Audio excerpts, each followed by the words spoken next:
News 46. Local coverage you can count on.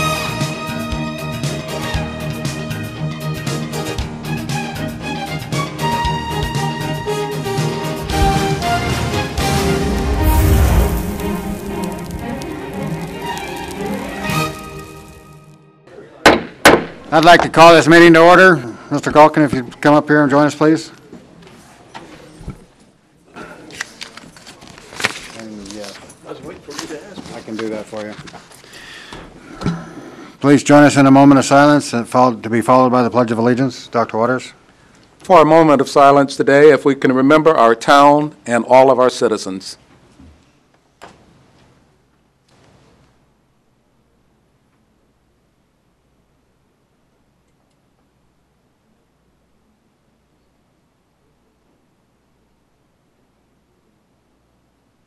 Thank you. And our Pledge of Allegiance. I pledge allegiance to the flag of the United States of America and to the republic for which it stands, one nation under God, indivisible, with liberty and justice for all.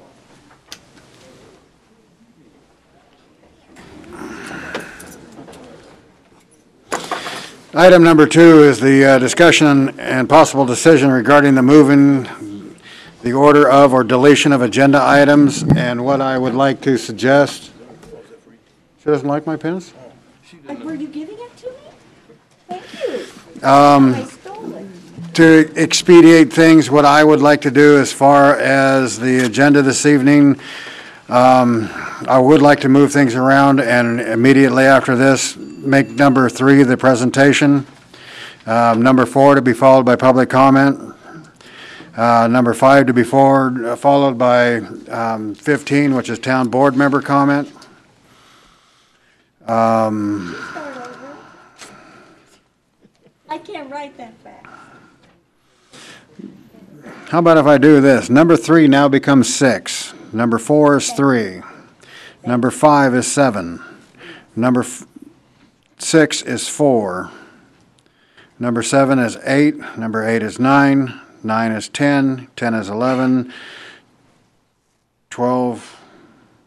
11 is 12. 12 is 13. 13 is 14. 14 is 15. 15 is 5. And hopefully we get to 16, which is adjournment. That is my suggestion for moving the order of the agenda items. I second that.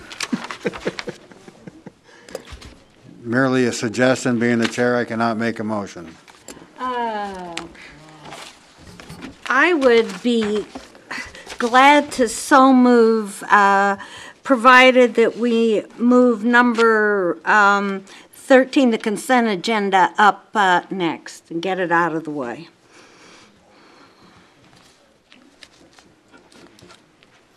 Any objections from the board? Ms. Endersby? None. No. Mr. Colgan? All right. So that is 12 is now 2.5. Yes, and I'd be glad to make a motion on it. You just did. You did, and it was unanimous. No, I mean, I'd be glad to make a motion on the consent agenda. Oh. I would like to move. Jumping right ahead, okay. That's right, let's get it done. I'd like to move that we approve the consent agenda items A, B, and C. I second. Any comment from the board? Okay, none, we'll go for the vote. All those in favor signify by saying aye. Aye. Aye. Motion carries 5-0. All right. All right, that brings us to our presentation from the Veracruz Contour Entertainment Phase 1 Final Report.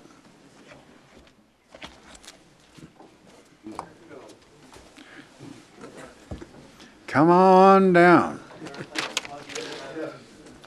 Where's number 5?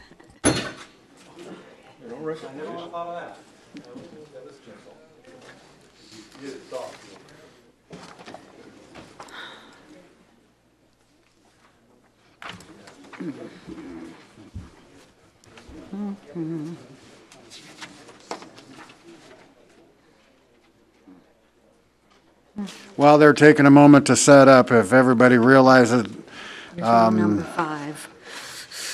that this is a non-action item, which generally does not have public comment, so the public comment portion of the meeting has been moved up to follow this directly. So during the presentation, it won't be open for public comment, but you'll be allowed to have public comment after this agenda item.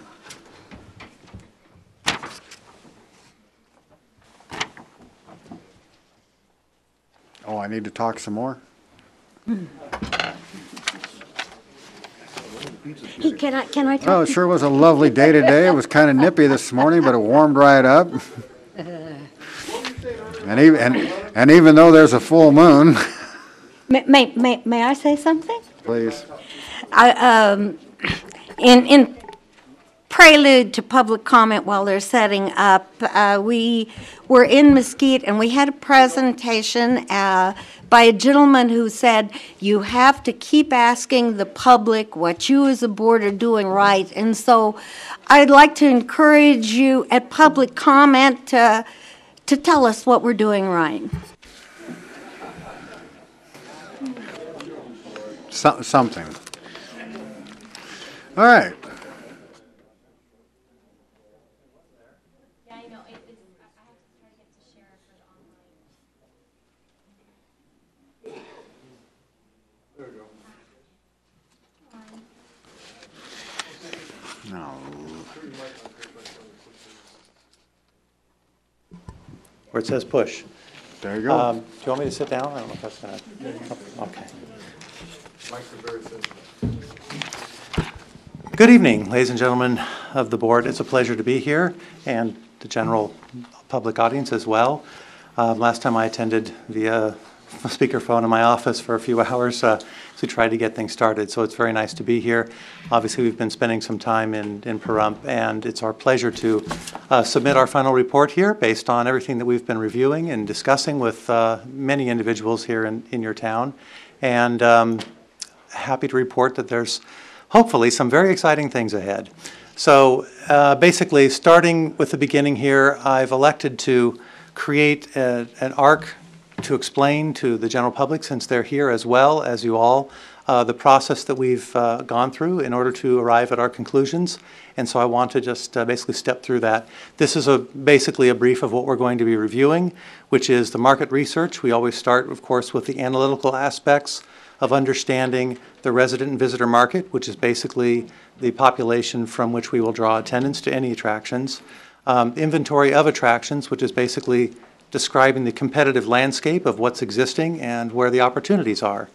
Benchmarks are basically comparables from different things in the area to see what they're doing in terms of penetration into the audience and annualized attendance.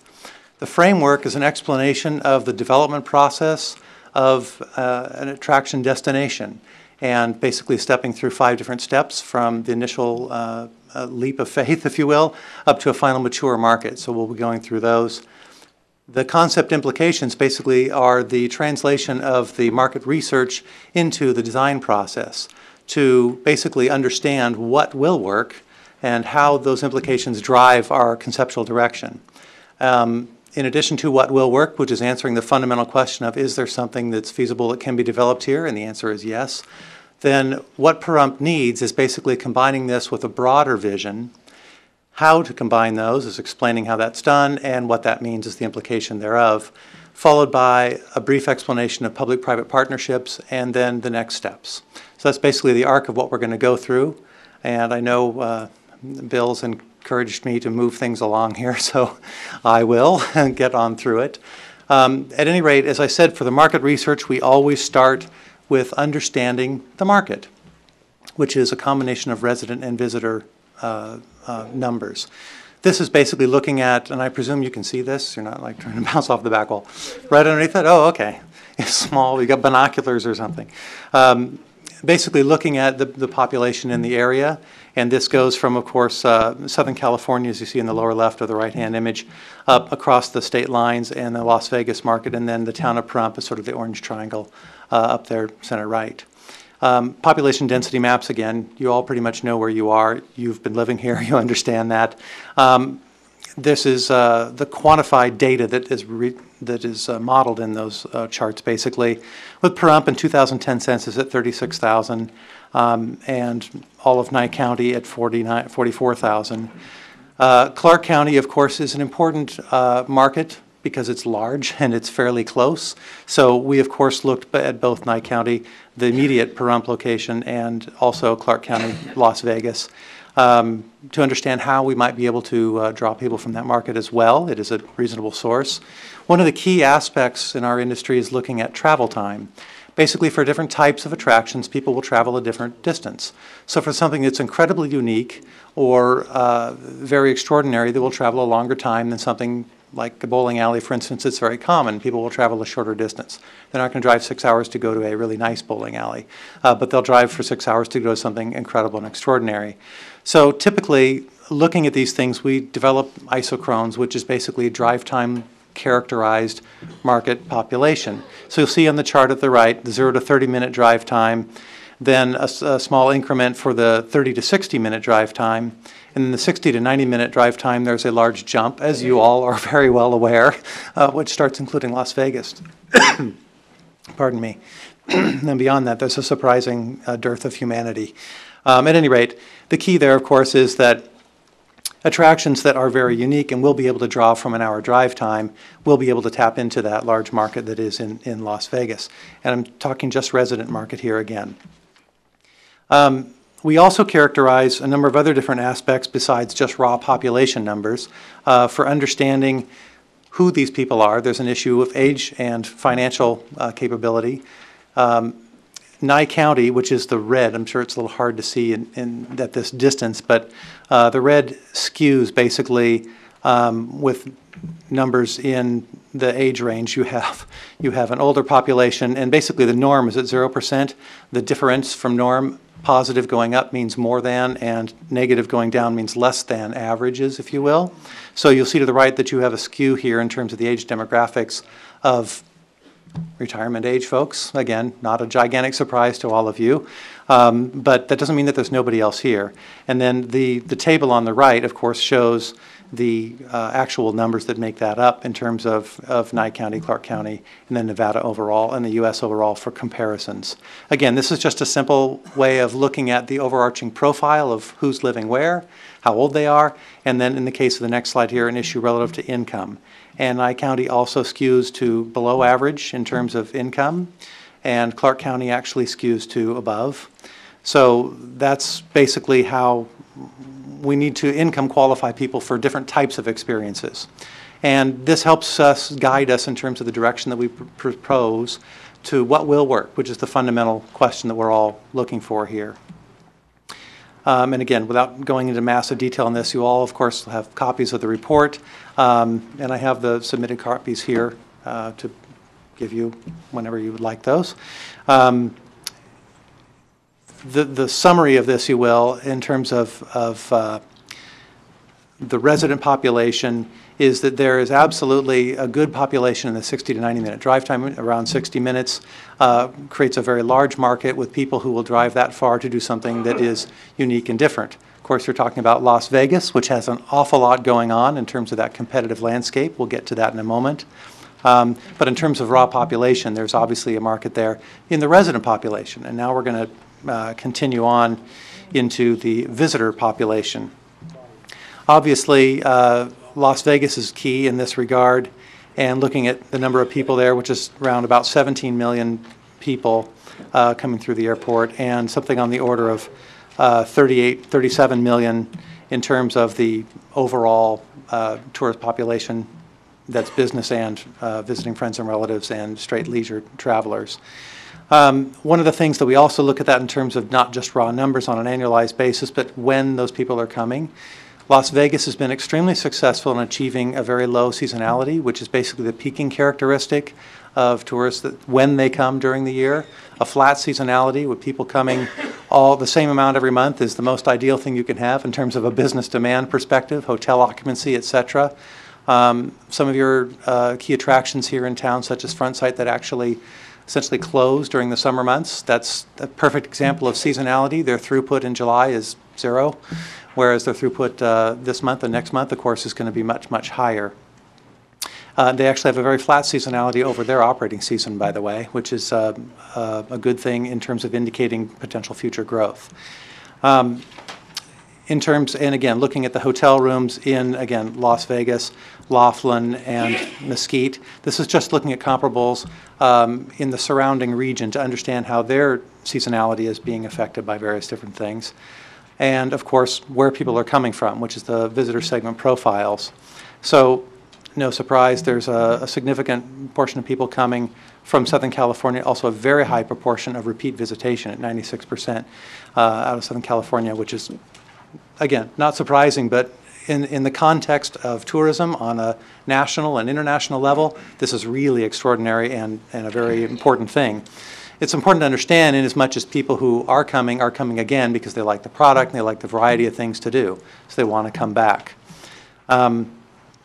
The primary purpose of trip, this is again the split between essentially, if you will, visitors, conventioneers, visiting family and relatives, and leisure markets. And you'll see in the total for Vegas, it's 51% in the leisure category and another 11% in visiting friends and relatives, which is 62%, which is again very, very high for many, many markets. That would be absolutely extraordinary. It's a very, very impressive achievement. And then transportation modes basically splits between fly and drive in to the location. No surprise, you know, Southern California at 95% of us drive over here. And then for foreign, of course, it's rather more are flying in. The driving in are people who have flown into the country and are other places and are driving in, of course. Other aspects of this is looking at per trip expenditures, how much people spend when they do come. Visitation to paid attractions is a very key aspect of that, and of course those percentages are significantly smaller than 100%. But the number of people who are coming to Las Vegas and do other things, if you will, is an important aspect to us. So it's 20% of the total. 1 in 5 people going to Vegas are doing something besides what their key visit was, which is coming in for conventions or other things to go to a paid attraction. In terms of side trips, this is also a very important characteristic of understanding basically who's already coming this way. So we look at how many people are actually taking side trips. Again, no surprise that Southern Californians are taking fewer than foreigners because we basically live in the general area, so we can go to those other locations, and if we come to Vegas and the surrounds, we're coming there for that purpose. If we were coming to Pahrump, we'd just come to Pahrump because Vegas is going to be there and we can come back another time. However, for foreigners, of course, it's wildly higher for a number of reasons, one of which, of course, it's a select opportunity. It's not something that they can do casually. They may only come to Vegas once in their life, and so they want to see all the other things that are in the surrounding areas. Places that were cited, again, no surprises here. Hoover Dam, very high, and the Grand Canyon, Lake Mead, all the places that you would expect are the places where people go. And of course that does include Death Valley, which you naturally would be quite aware of because a significant number of those people who go to Death Valley do take and select this route. So basically in looking at that and sort of boiling it down, what this comes up with, what we call the proximate market, which is the people who are already essentially driving through the area. So that's about 115,000 people who are already coming here. So it becomes what you would commonly refer to as low-hanging fruit, an easy group to tap into, a market that's very, very available in the same way that a local resident market is very available. Very easy to attract their attention, to get them to come by because they're already coming through the area. So all of this analytical stuff in terms of the basic market helps us to understand, is there enough of a population base for us to do something? And the fundamental answer to that is yes, very much so. Not so much from a local resident market, but there is in terms of a very diverse, well-funded visitor market. And that's both people who are already coming to attractions that are here, we'll get to in a moment, as well as people who are coming to Las Vegas. So looking at what they're doing when people come, obviously casino gaming, not a big surprise. That's kind of a draw in Vegas. It's founding raison d'etre. So it is something that's very important there.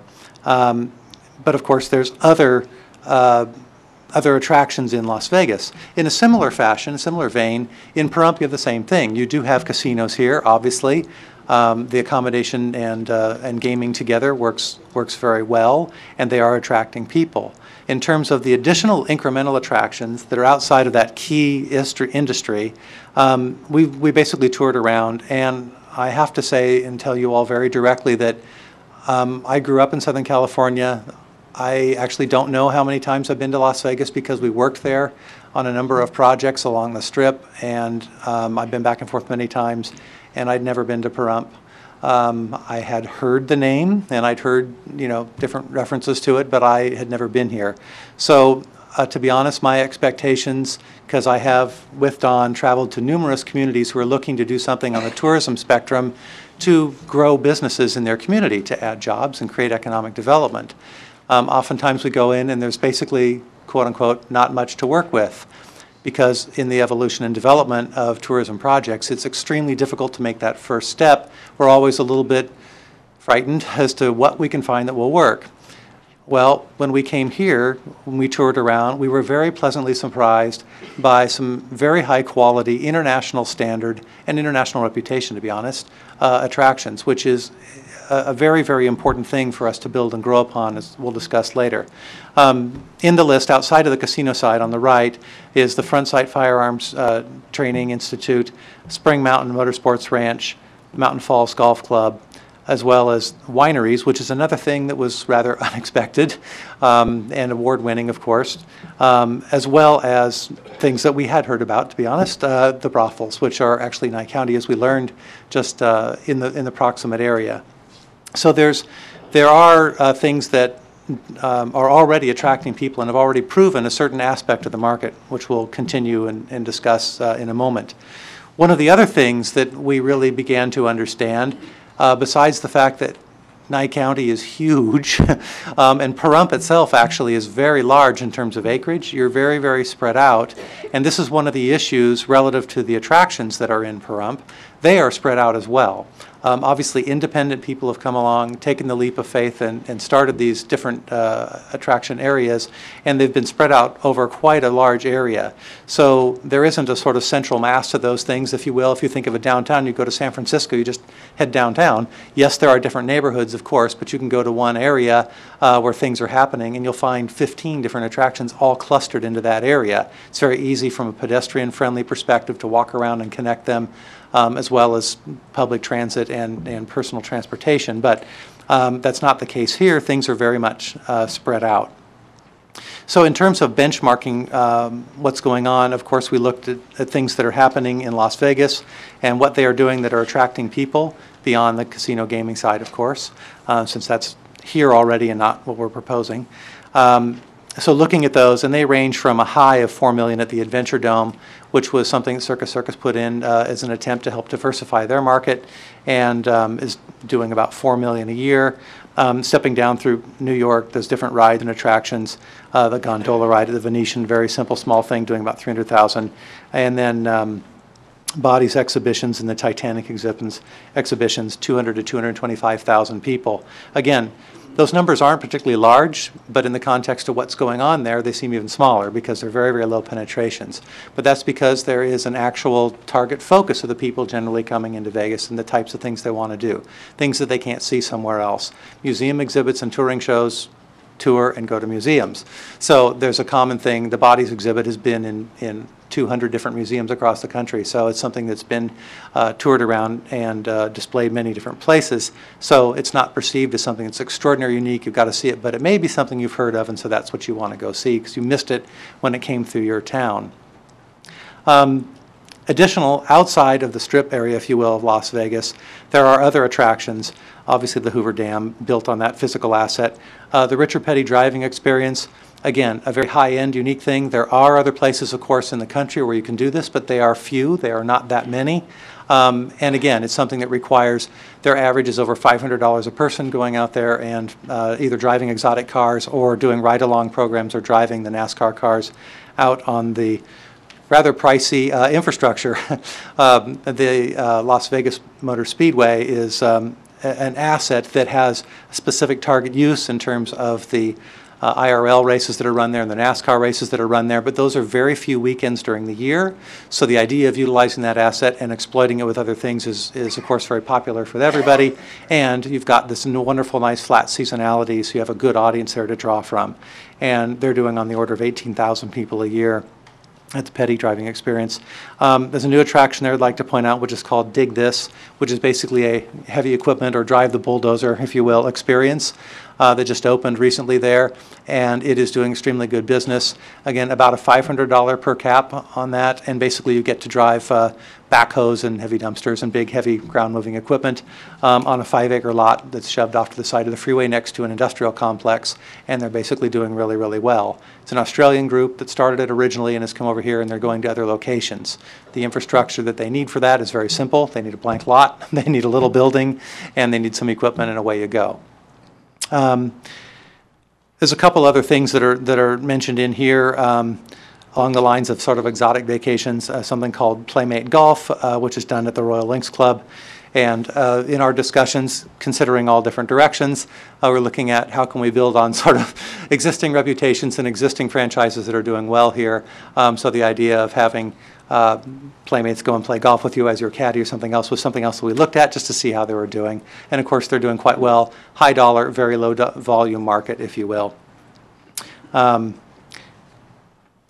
illustrative attraction concepts are things that we looked at outside of the local region and area that have some relevance to the type of things that could be done on a very unique basis that you can't just find anywhere. The Polynesian Cultural Center in Hawaii is something that has been studied many times, and there's been a lot of different efforts from different cultural groups, everything from Native Americans to different island cultures, to try and replicate this. It's a very successful collection, if you aren't familiar with it, of taking basically typical villages and cuisine and products, merchandise, if you will, from lots of the different Polynesian island cultures and bringing them all together as a celebration.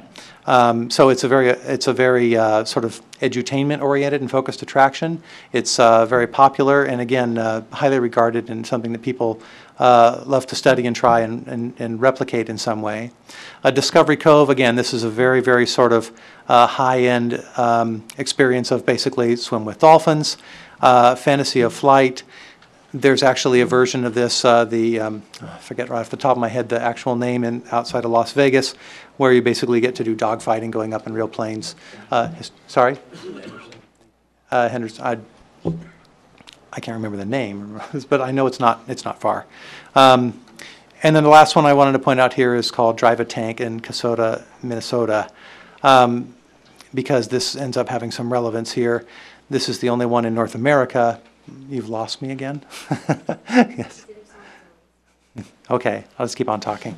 At any rate, basically, the idea is fundamental that people, again, get to do something that's very extraordinary and you can't do anywhere else, actually, in North America at this time at all. And you get to go and have a lot of fun living out a fantasy, if you will. So that's just, again, a relevant attraction that we looked at in terms of different locations and how these might be relevant to us. We also looked at illustrative resort concepts, and the reason for this is that there's some aspects of things, in the same way that a casino helps to fill the rooms in a hotel, if you will, there's other attractions that can be complemented with a hotel in order to help drive flatter seasonality, if you remember what we were talking about earlier, to get people to come in off months, and particularly a place like Pahrump, where your slow months become summer when there's lots of people on holiday, but it gets a little bit warm, shall we say, out here. So having other things that can help fill those rooms. We, of course, spoke with Saddle Ranch and with Pahrump and with other hotels to talk with them out here about what their seasonality aspects are, and they would certainly welcome things that would help drive summer traffic. The Great Wolf Resorts is one of those attractions where they have a water park essentially integrated with the hotel. They've created a very specific product in that regard, and it's very popular, and they've rolled out quite a few locations. There's 11 of them, about a dozen at this point. The next thing I wanted to review briefly is this 5-step process, basically, of how a destination really evolves and becomes an entertainment destination. So this starts with a rather difficult first step, as I'd mentioned earlier, which is the leap of faith to start the process, to catalyzing the growth and development. And this leap of faith is when somebody believes enough in the market to make that very first step. We like very much in our industry to point to what we call parametric equivalence. So we look at other areas where they've done something along the lines that you are considering and see how they've performed. This is the way, from a financial and investor perspective, that we basically bolster our confidence to say, we feel confident that we will drive this many people spending this dollar per capita through the attraction. It's basically done on this basis of parametric equivalence. Well, the problem with starting something in a brand new market is you can look at other markets, but there's always a question in people's mind about, yeah, but what's going to happen when you try it here? That's very, very difficult. So making that first leap of faith is tough. And as I mentioned, Don and I have looked at lots of markets, and it's often the case where there is a community that doesn't have anything as that first project already done, and they're looking for ideas that build on the foundations of their history, their culture, their famous places that have been there, things that have happened, to build on that in order to create that initial attraction, which is a difficult first step. In your case, you have a number of attractions which have already done this and proven the market.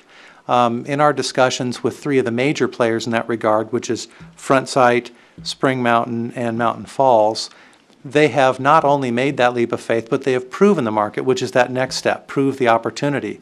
So there has been this positive initial market response, and in fact, they've achieved year-on-year growth quite successfully and have continued to grow for ranging between 9 and 12 years in between those three, which was a very, very positive thing to hear. And again, a surprise to us when we came out here because it wasn't something that we were expecting, but impressive. And the quality with which these attractions have been developed is also very high, a very high standard, and they have very, very positive reputations, both domestically and in some cases internationally. The next step after proving that that opportunity exists is called build the asset base. And very simply put, the intention of that step is to add incremental attractions that increase the capacity, that increase the length of stay, so that you have, and also broaden the market, so that you have not just people in one very small esoteric area coming, but a larger audience who understand or who have something to do for them as well. So in the case of Front Sight, this is a niche market, and listening to Dennis and Mike talking about what they've experienced there, they actually started with a very specific, and I actually am not sure if they're here or not, but I'll quote them anyway, hardcore audience that they were targeting, basically Southern California based, to come and do this intense 12-hour day, 4-day experience. And they found that to be quite successful, but they also learned through their experience growth that if they soften this a bit, they can broaden their audience. So what they did is they've softened this to only 10-hour days? 8-hour days. 8-hour days, yeah. 8-hour days. Don just recently went through this, so he could speak firsthand. Wear you out, exactly. So there's 4-day 8-hour and 2-day 8-hour courses, again, allowing secretarial pools as opposed to, hoorah, ex-Marines to come and experience things and learn. But again, even in that context, it's still a very esoteric niche market. So what you ideally would do is add things to expand beyond the racing and firearms training, golf, and et cetera that are here, and add and grow those and bolster the ones that are here, like the wineries is a great example. And at one point in time, we were told that they were doing 250,000 people a year from the initial winery, with the links up between bus tours and everything else, which is a very important way of growing the market. So during this step, you want to add attractions that diversify the attraction offering to give you the broadest possible audience and to increase capacity. One of the things that goes, if you will, hand in glove with that is not just the attraction offerings, but the infrastructure that has to be present to support it, such as hotel accommodation, hospitality industry, and transportation and utility infrastructure. Those things are all very important that have to be done in order to support the additional growth. and generally they're not free. Seldom things are. So it's often the case that there's public support for those types of projects, a typical economic development thing, providing infrastructure, providing property, and supporting this. Highways and roads expansions and growth. I had heard some of the comments about the roads leading into or over the hump to Pahrump type of things, and I've driven them, and I want you to know that that is not an issue. They're great roads, and there's actually improvements continuing to go on. Now, of course, you may be thinking and remembering back to something that wasn't that way, but at this point, they're very nice. And I've gone both ways, by the way, coming on the cutoff through Shoshone on that way, as well as flying in and taking a rental car just to see what that experience would be like to get over here. And I was in Pahrump within an hour of standing in the rental car parking lot at McCarran. So it's not difficult to get here. There's a good reason to come, and you've got that transportation infrastructure. One thing that you really need is hotel rooms, which is not a surprise to any of you or probably anybody else out here. And the difficulty with that becomes things like the seasonality, where they have a low occupancy in the current hotels when front site closes for the summer. And so things that can help bridge that gap and help fill it in will, of course, help the existing hotels, as well as the capacity limitations that currently are in place here in Pahrump in terms of hotel rooms, which 308, there's Arlette, tell me what the right number is, off the top of my head. Sorry? 318, I think, is what John got in his count, but at any rate. It's not a very large number. And there is capacity limitations that are currently frustrating some of the businesses that would like to add expansion, but their constituency, the people who are coming already, are having trouble getting room reservations when they want to come. So increasing hotel rooms in count is something that is, of course, very much interested to them. In focusing back on this, achieving critical mass is basically when the infrastructure, the hospitality, and the attraction diversification gets to a point where there's enough to do that it encourages multiple night stays, overnight visits. All those things start really coalescing to create a reputation as a destination. And then, of course, beyond that, when you say you've become a destination, there's a very important thing in our industry, which we basically, it's capital CapEx, capital reinvestment. And this is everything from, you probably are all aware that theme parks seem to be adding stuff even after they're open. Well, the reason they do that is to maintain and or grow their audience. It's not just a capacity issue. It's a matter of ensuring that people return and come back, especially in repeat visit destinations like Southern California. So that's why there's always something new sort of coming along there. And that's very important from a destination perspective overall. You want to get repeat visitation, you have to keep adding new things. It's not just a matter of, we've got one really cool thing and we just leave it. Yes, the Grand Canyon is a really cool thing that's been left alone for a long time, and yes, people keep coming. But when you're on the list of wonders of the world, you can do that. But to get there, you've got to make very large investments. And so the idea is to keep people coming back again and again. And as I've said many times, in many cities around the world, you do not sell tickets through advertising, no matter what the myths may be. And marketing people will, of course, fight you tooth and nail on that. What you do through marketing is get awareness. But where you really sell tickets is through word of mouth. And especially in this era of Twitter and Facebook, there's a Facebook addict sitting right here, who post things constantly in their comments about everything. So now everybody, of course, is a critic, and everybody's publishing this to the World Wide Web so that everybody gets the chance to hear it. And so what you need, of course, is to have a successful attraction where people come, have a good time, and then they talk about it too. So it's all about marketing. And that people who want to come back again and again and again, or say, I went there, I did this, it's awesome, you have to go try this, that's how you get real sales.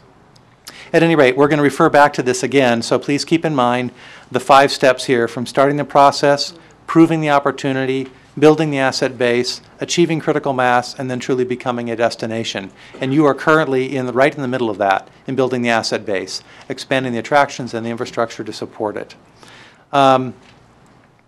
Basically, this is just a brief slide to look at the different types of things, that you will, that are in our destination entertainment sort of quiver of the different types of products. And this includes everything from theme parks to day trips, theme parks, destination theme parks, day trip theme parks, attraction-driven resorts, destination experiences, which you actually have some of that working for you already, water parks, specialty attractions, which is something that you also have going for you right now, and then small-scale amusement parks.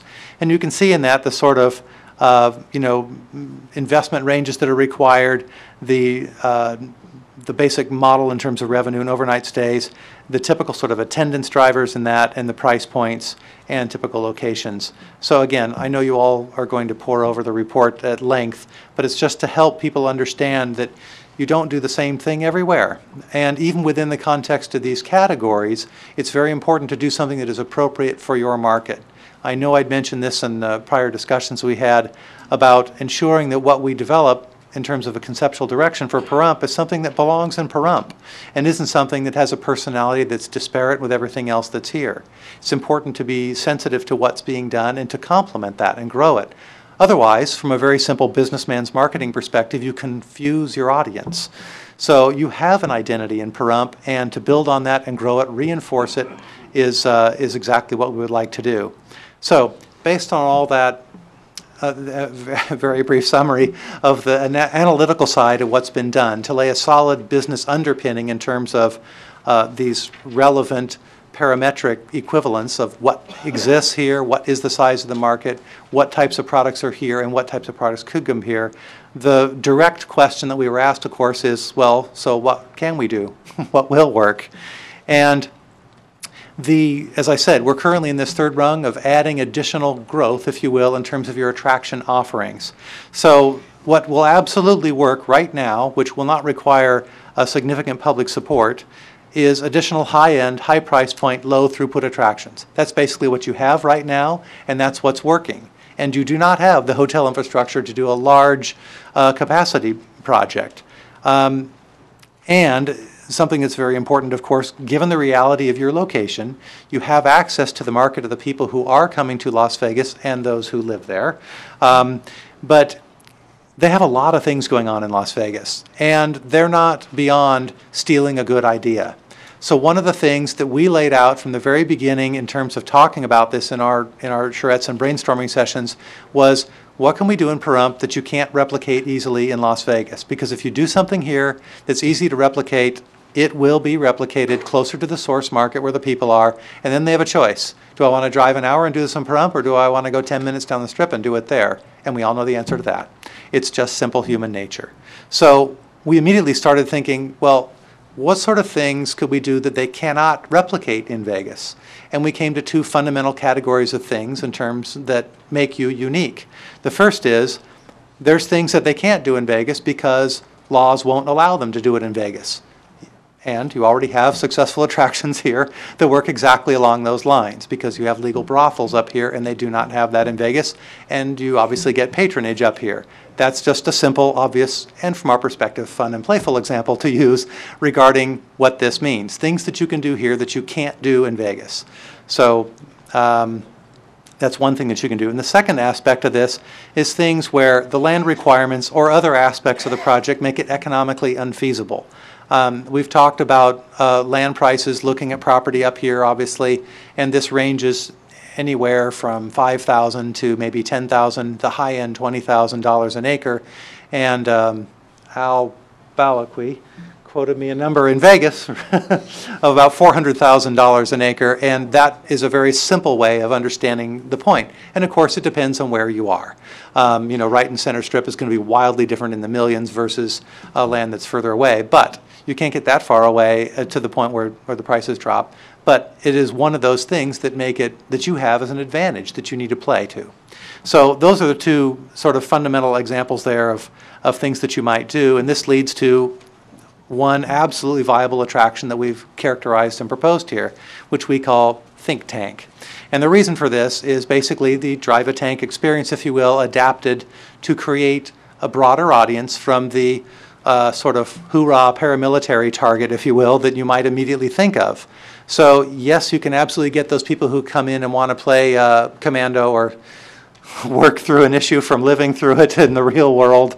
But there's also a very playful side of this that can happen as well. And there's also been an exercise developed from an attraction that was called Tactical Tanks down in Texas, where they used it primarily as a team building exercise from a corporate target audience outside of the Dallas area, about an hour north of Dallas. in Sherman, Texas. And they didn't use Sherman tanks, which surprised me. But anyway, can't get them. They're very expensive, American historical tanks. But why? I mean, come on, it's obvious. At any rate, so the fundamental idea here is to basically allow people to come to do something that is really, truly extraordinary, and it needs acreage, and it needs forgiving neighbors, if you will, in terms of laws. It's something that can fit, I mean, an adjacency with front sight is pretty obvious, that would be a neighbor that wouldn't particularly mind the noise that you're making while they're out there shooting all kinds of things. So at any rate, the basic idea here is to allow people to do an extraordinary experience, and it takes advantage of both the laws and the space reality that you have as advantages here in Pahrump that are not something that you can duplicate down in Vegas. You won't see somebody buy 100 acres on the Strip and put 5 tanks on them. It's not going to happen. At any rate, these are shots from different people at the existing, as I said, there's an existing attraction in Kasota, Minnesota, which is a very long way from, I'm sure there's somebody from Minnesota here, from nowhere. It's a long way out, and it's very difficult to get there, and it was sort of done as a hobby and then evolved into a business almost despite the owner's original intents. And again, targeting audiences that you wouldn't initially expect with something like driving a tank experience. And of course, coming from our Imagineering background, it's looking at this in a very playful way and creating lots of different types of things to augment the experience with the sound effects and the whole battle plan. Multiple people in the tanks that have to network and work together, just like you do in a real tank company. So you have navigator, driver, you have a weapons person, and a communications officer. So everybody has to work together, coordinating with the headquarters and back to what your mission is, and get the whole thing to work. And that way you can rotate people through the different seats, if you will, and everybody gets the different varied experience. And again, the existing attractions in this thing are right in the range of $500 per person to go out there, and so cleverly we picked that as a typical sort of price point. So it's like, okay, here's a great idea. By the way, the lower left is the view of a chieftain tank driving over a car, because one of the awesome things about having 65 tons is to be able to do something really cool with it, like smash a car. Anyway, so it's just a fun thing to do. So we said, okay, this is a great idea. This would be really fun. We'd do it. I'd pay $500 to go do that, because that's something I've never even knew that you could go do. I'd actually never looked for this, and I'm in this basic industry, but I'd never pursued it in a way. We came up with this idea, said, I wonder if there's a place you could do that. And it turns out that there is a place, which was featured on Adam Carolla's The Car Show, by the way, about 3 weeks ago. Good marketing plug for them, and free for them, by the way.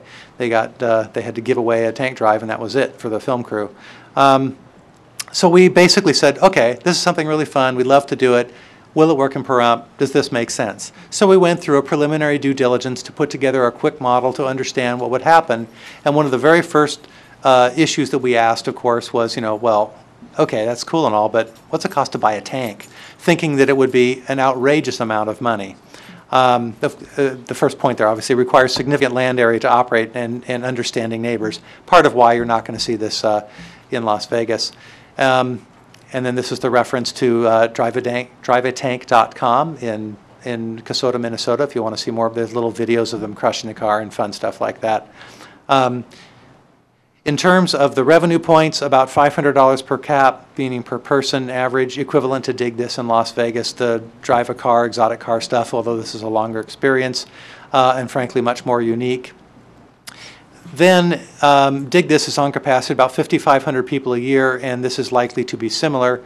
However, to be conservative in terms of the revenue generation side, we baseline this at only $2,000 a year, which is about $1 million revenue. Again, because it's a preliminary investigation, we said, let's pull this back to something that we think would be very conservative. And in talking with certain appropriate other business relevant individuals in this town, they think we've shot way low in this regard. Pun intended. But that's the whole point, is say, hey, if we can make it work at a very conservative number, then we know it'll work as we push things up. It allows you more revenue to do things. So then it becomes an issue of, well, what does this cost to do? And we started researching, and frankly, much to my surprise, we found lots and lots of tanks available it turns out that the primary people that they're sold to are either factories or agriculture, because you can buy a tank between $20,000 and $60,000. You can, of course, spend more for a real collector's item, but there's lots of them out there in that range, and they're typically pressed into service as heavy equipment movers or asset movers in factories, or used in agricultural purposes. It's just a very cheap, super high-end, heavy tractor, which was a bit of a surprise. So we actually built up a little model of what we could do this for in terms of buying a few tanks, creating a small building, what we would put in there, what we would add actually to the experience in terms of sound effects on board, gas fire, flame, and land explosions, so you wouldn't actually be firing real shells. About $3,500 each time you fire it. That's not what we're going to be doing, although I am certain that somebody will be asking. That's something we'll probably refer you over to. We'll work with Frontside, and they'll figure out a way to shoot it. At any rate, there's certainly been a lot of things shot and exploded just a bit north of here, so that's something that could certainly happen. At any rate, so development costs in the range of $1 million. By the way, I know it sounds like we're just sort of casually tossing out numbers. That's not true. I've been in this industry for well over 30 years, and this is what we do for a living. One reference project that you probably would know is we did all the fire and gas explosions for Treasure Island, Buccaneer Bay for Steve Wynn, and the barrel launchers and the water cannons and the wave machines for the initial Treasure Island. We've actually blown up a lot of things. We're working on a project right now in India, which also includes fire explosions, water explosions, wind and catastrophe. It's a common thing. We developed a project at, while we were all at Disney, called Catastrophe Canyon, which was the first time that there was a lot of live fire used in a project, and also the Indiana Jones Epic Stunt Theater, which, Epic Stunt Spectacular, which also pioneered a lot of live gas, fire, flame explosions. Working with the fire departments is always interesting. We've done this all over the world, and they always start off with the same speech about, I've worked my whole career about keeping fire out of the buildings, now you want to start one every 3.5 minutes. So it's like working from that to the point where they realize it's much more similar to a gas-fired boiler in terms of a water heater, which is ubiquitous. It's virtually everywhere, and they're like, well, this isn't that big a deal.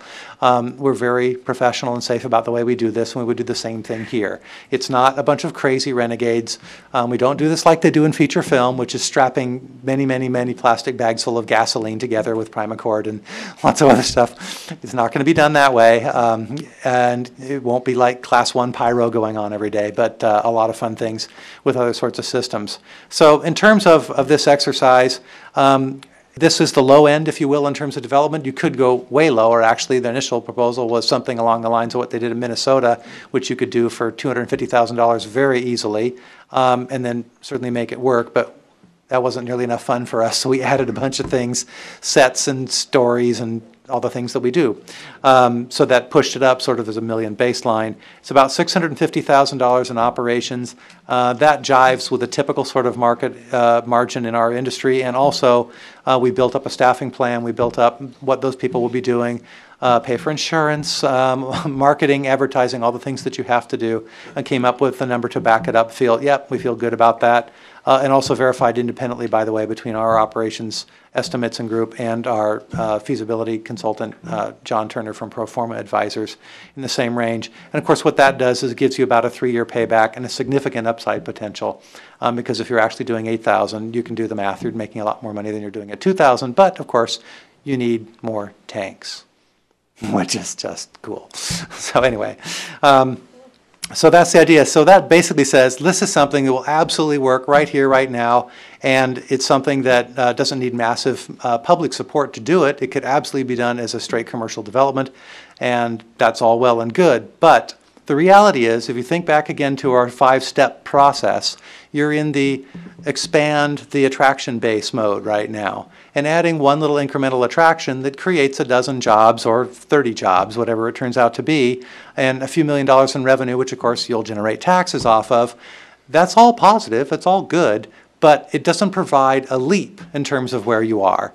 And frankly, from my personal opinion, the entire reason that we were brought into this is because your board has a vision of trying to help push things along so that a quicker development cycle could occur. And that leap is going to require more than just one little incremental attraction, or 2 or 3. They need to be done in a way that creates a critical mass that essentially solves that problem in a different way, creating an iconographic way of pushing the whole thing forward.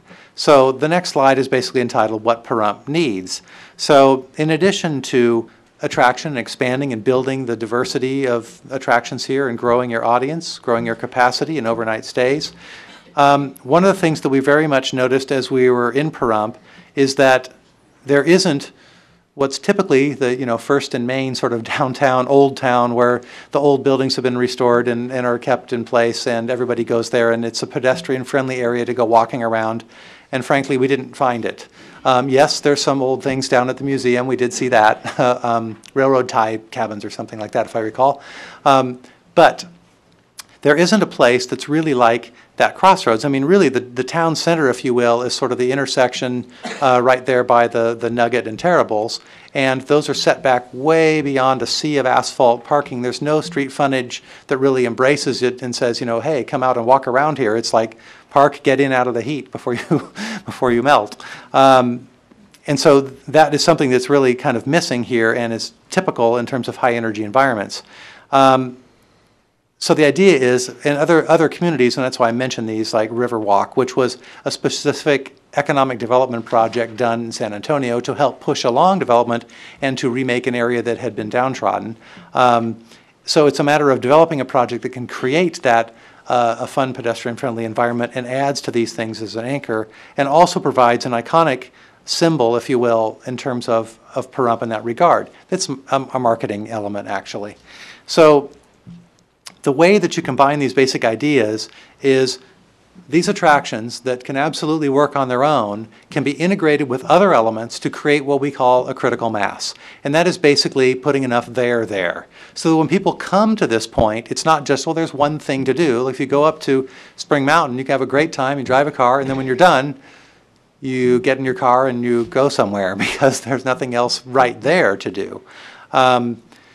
And so the idea is to add other elements that can create that critical mass so that you create a true sort of framework and structure for a destination to grow from.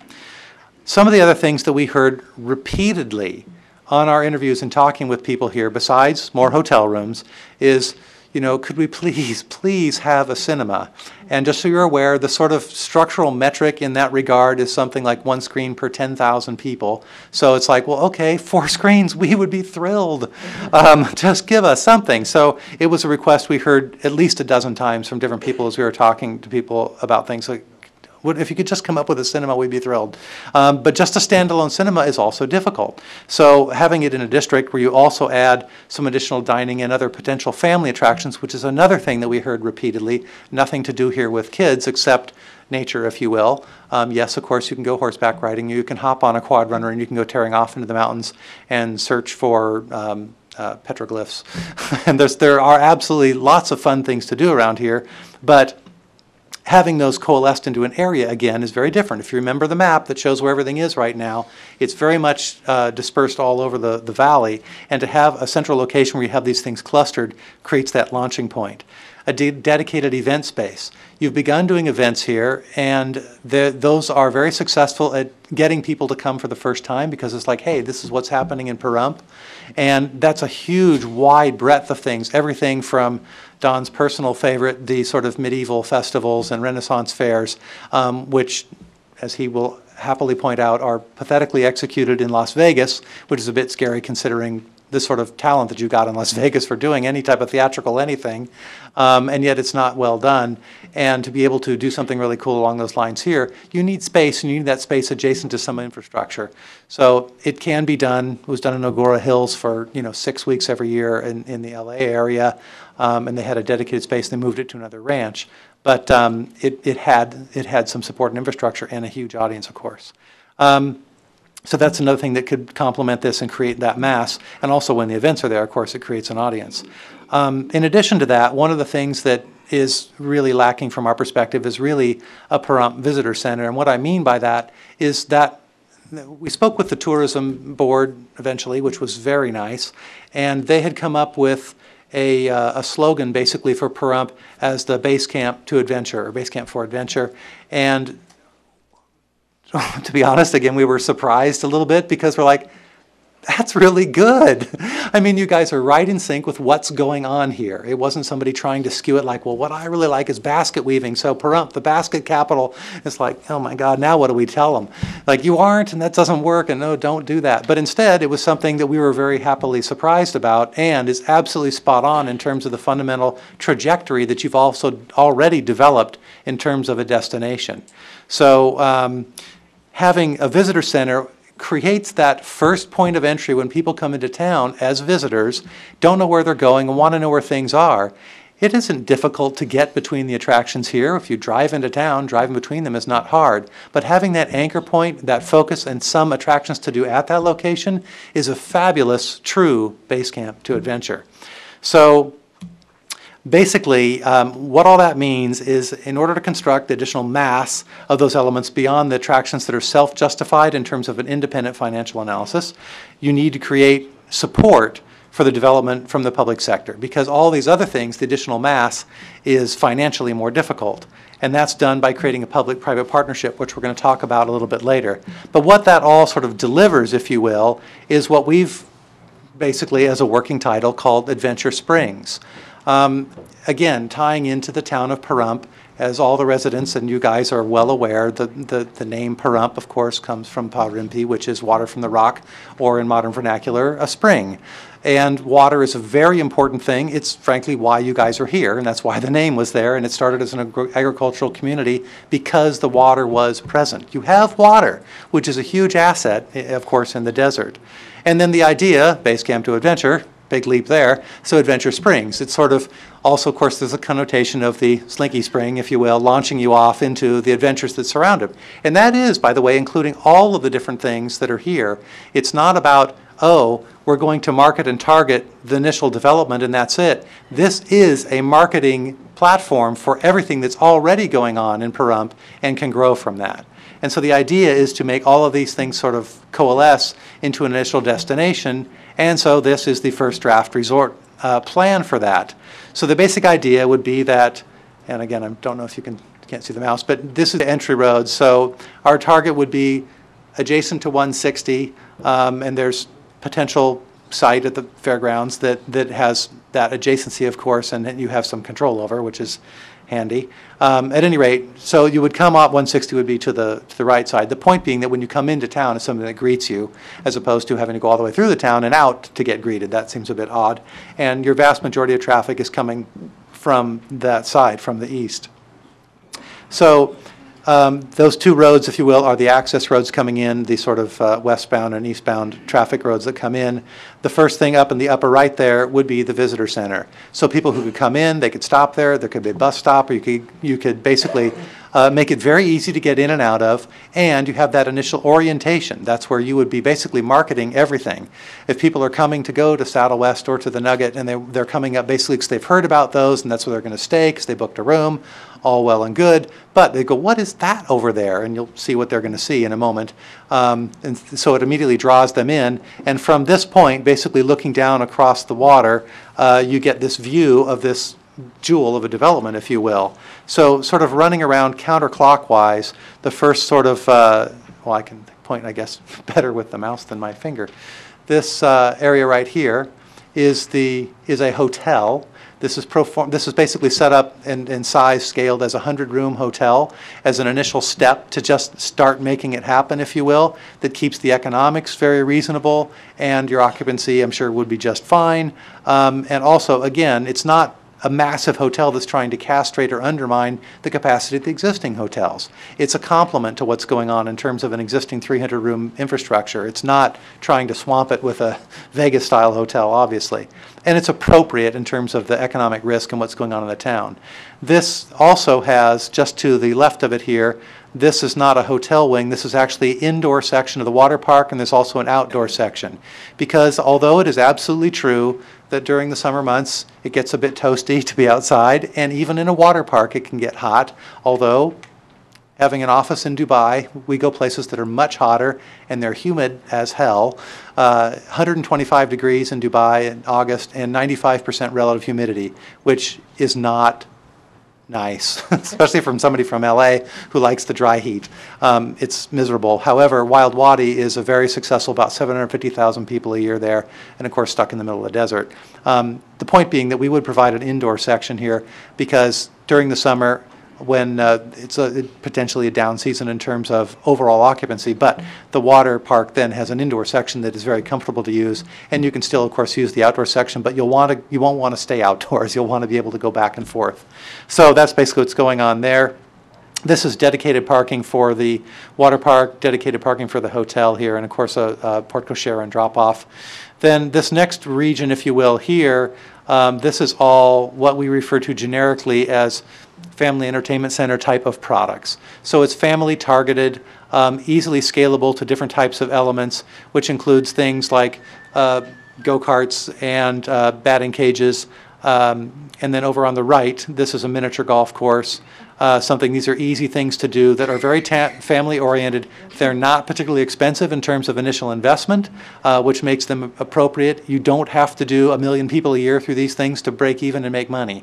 You do 100,000, 200,000 a year, and you're in great shape. And that is very, very viable, especially in what we would call a market without competition, because these are heavily driven by local residents as opposed to people driving 2 hours to go play miniature golf. Although there is a national society, and people travel everywhere to see what the latest cool miniature golf thing is. And you get on that map, and you get in their reviews, and you've got a hotel, and it's on the lake with all this development, they will absolutely come. In addition to this, down in this area is the cinema, where it's located. And this big sort of green thing to the left I will talk more about in just a moment. This is the principal parking.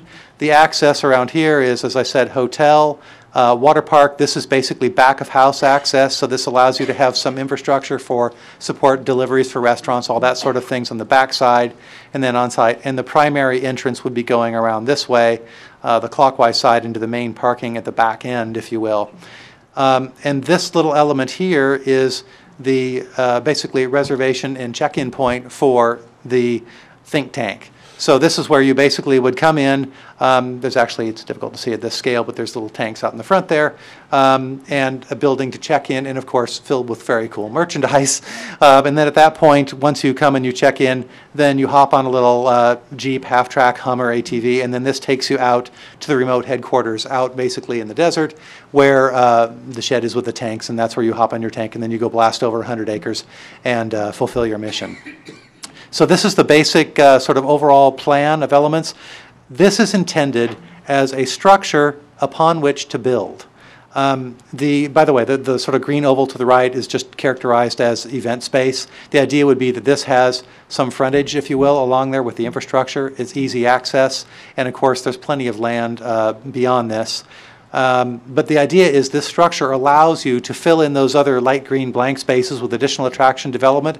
As success grows, as the project proceeds, then you can add and grow the project. And then of course radially you can draw spokes out beyond this, and you can continue to grow it to a large destination resort as the market proves itself and it all moves forward. So basically, that's sort of the overall structure of what we would propose as an appropriate first step. This is just a sort of rough zone plan, the purple being the hotel, then going around counterclockwise, the water park, family entertainment center with the Top Shot driving range beyond that, then the RD&E area, retail, dining, etc. So that's another thing people, by the way, repeatedly ask for is more restaurants. You have some very nice restaurants here, but you have 4 or 5, and so people go to the same ones all the time. And we all pick our favorites and go back to those restaurants. There's nothing wrong with that, of course, and not here to suggest that we're going to take away from Tomasino's or anyone else. They're great, and they'll be just fine. With more people coming, believe me, they'll do better business. Then continuing around from the blue at the center there where the RD&E is, the right is the think tank check-in station, and then the miniature golf and the event space as zones. This is just to help people understand the scale of this. And it's actually, in a way, if you're not a planner or used to looking at things, it might be very confusing. The project obviously is shown on the left. That's about 60 acres inside the road. And when we were doing this and we laid it out, I said to Paul, one of our designers, I said, isn't that the area inside the berm at Disneyland? And he went, yeah, I think so. So we pulled up a plan, because we have those, and we checked it, and it's almost like these are at the exact same scale. So that's Disneyland on the right. That's the area, if you will, inside the train tracks, or what we call inside the berm, because of course the berm's built up so you can't see out in Anaheim. It's a rather more dense development, obviously, than what we're talking about in terms of the things on the left, but just so you understand the sort of scale of things. So yeah, there's a nice scale reference, if you will, there. And then this is our illustration, basically looking across the lake towards this iconic tower on the right, and then towards the RD&E district beyond. You'll see the cinema in the background beyond to the right. And we talked a lot about icons for this, because one of the things, as you're driving in and you see this, I mean at night all lit up of course, but even during the day, this tower off the light, and you go, well, that is really cool, what is that? You just want to go there. And of course then there's a big welcome to Pahrump sign, and you pull into the visitor center, you look across the lake down towards this development, and you don't drive on to Saddle West yet, no offense guys, but they'll want to go and say what this is all about, and then they'll come back. Other things, of course, about this, the character, we looked at all kinds of different ways of doing towers. We've done icons for all sorts of different projects. This is completely unique, because I kept sort of hammering on the guys about Pahrump and the experiences that are existing and moving around here. And you'll notice sort of the rock reference, if you will, in the way this is assembled, is, if you will, referential to everything from Mountain Falls to even the entrance at the Pahrump Nugget, and the buildings at Spring Mountain all have the same sort of stone in there. So we use that basically as the building material so that it starts tying in directly to those. And there's kind of an eccentric, explorer, adventurous sort of sail innuendo in terms of the shade structures that are put up there. And by the way, what's resonant up in those spaces is event spaces, different offices, and of course you can do the tower tour, and you can go up there 6 stories and look out across the entire development. So there's all, we looked at Scotty's Castle, which again, on the, the gateway out to Death Valley and things that are going on out there. Again, a very eclectic structure with a lot of inspiration that came from different parts of the world, and this was the intent to do something really unique. The foundation at the bottom, you see sort of a very modern glass edge around the thing. This was obviously very intentional. We didn't want to just do a big rock pile, if you will, in terms of sculpture. The reason for that is to have a very sort of modern edge to things, so that it speaks to the fact that this is a modern town. This isn't just old stuff, if you will. But then that is built on a platform here as if it was sitting on top of a rock that was there for many, many years.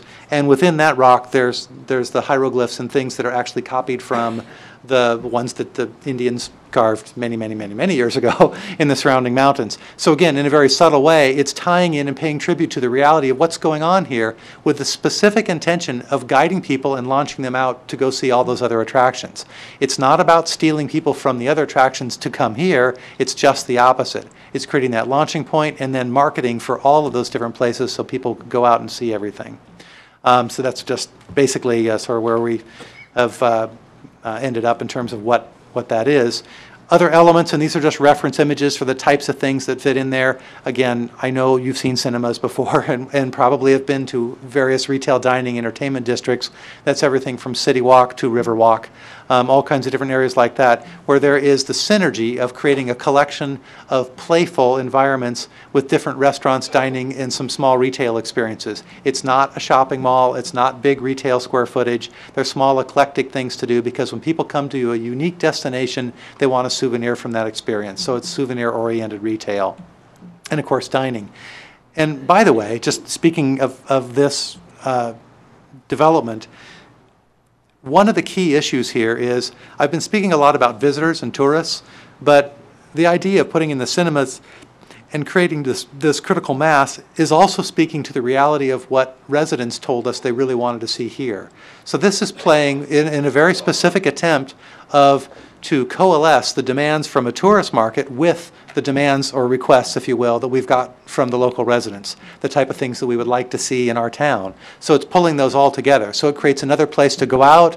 It creates a synergy and energy. When people come down, there's a lot happening. It's the place to go hang out. And it's also a broad, eclectic mix of things. So you've got stuff that's, you know, bars, you could, obviously the wineries could have wine tasting rooms here, all those things that, again, target and leap out to their own places that's more adult-oriented, as well as you know, the kid and playful stuff, which of course is a specific request as well. So there's basically the cinemas. These are pictures, if you're not familiar with this product, of the different types of integrated resorts that have hotels mixed with water parks. And again, it's basically the idea that because there's an amenity that's special and unique there, people will come and stay at that hotel because there's something to do right there. It's exactly the business model that works at the Nugget and Saddle West in terms of hotels integrated with gaming as the attraction. But rather than gaming, with water park. The water park, again, not a massive scale because it's not appropriate for this market, but allowing land to expand and grow, absolutely. But the initial one would have some of the key elements from this, from the different World of Water Parks. We just opened a water park, a very small one, much smaller than this actually, in Abu Dhabi for local kids. Again, horrific heat there, and they're currently on Yas Island, supposedly building the world's largest water park, but that's done with government money that has no economic feasibility whatsoever. You spend $250 million building a water park, you're never ever going to make it back, especially in a place that does less than $1 million a year in tourism. That's Abu Dhabi, an hour and a half away from Dubai, which does $5.5 million. At any rate, they also built Ferrari World there with their own money, and it's very cool for a small number of people who are going to go there. Family entertainment centers, again, sort of the fundamental products and the type of things that are here, creating rich, if you will, from our vernacular, textured storytelling environments that will link into local things as opposed to just traditional windmills and castles and everything else. We would actually want to theme it to what's local so that you're constantly reinforcing the perump, where you are, why am I here, what's unique about this, and what's different about it. In arcades, go-karts and other things, and of course the tip of the hat up to Spring Mountain and driving experiences. The think tank, of course, is also part of this as well. And then this is the basic concept for Top Shots, which is a golf driving range merged with a shooting gallery. So I know golfers and hardcore golfers are really into perfecting what they do, and that's fine, and this is a playful way to do it with the family because now the kids will want to go, and that's great, and there's plenty of room to go down at the base of this and actually drive with your own clubs and shoot at targets and things out there and see who can get the top score.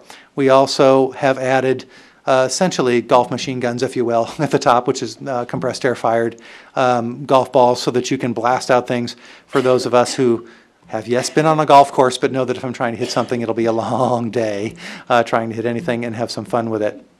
So it's a very playful concept, derivative of some other wild, fun things we've seen, but it takes a lot of space to do this. And again, that's something that makes it more competitive with the Las Vegas market. It creates a very unique thing that could be done here. And could be just a blast and a lot of fun and integrated with the bar. This is basically on top of other elements of the arcade area with the Family Entertainment Center. And we've already had Mr. Kobarger's absolutely signed up for this one. So he's like, that is what I want to go do. But was it swinging or shooting? I don't remember. Both. Oh, there you go. At any rate, as I mentioned earlier, in order to support the economics of an additional larger scale development, there needs to be some way to mitigate the risk of that leap, if you will, that comes along. This is not an unusual situation. Unless you think that it is common or is not common, I assure you that it is something that we run into frequently. In fact, a few years ago, I actually met Mr. Holbrook by virtue of this. To be honest, prior to that, and I've been in this industry for 32 years, I'd never heard of economic development.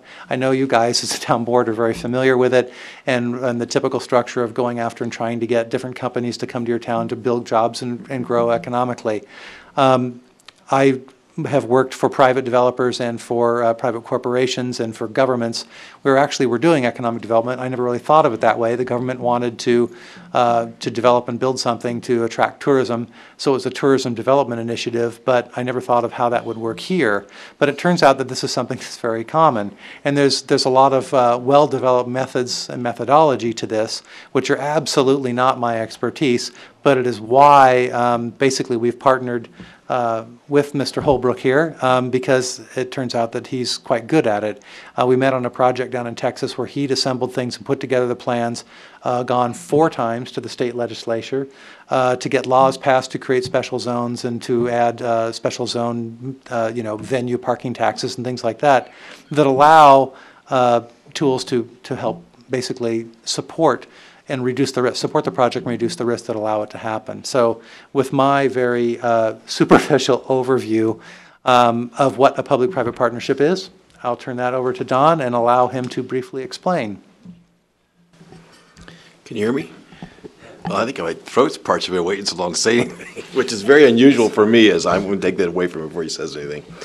A public-private partnership is really, it's a fairly simple and straightforward process, is that you as the public sector will be asked to do certain things that will facilitate the attraction of private sector capital. And a term that you'll hear me use over and over and over, I know that Bill and Brett and Al heard this morning a lot, and all yesterday as well, is that it's what we call found money, which means we're not going to go to the coffers of what you already have in your operational budget. We're going to create the revenues through a process of identifying what's going to be created by the investment itself, capture those and sequester those so that they can be reused to buy down the front-end risk and costs of operations for some period of time.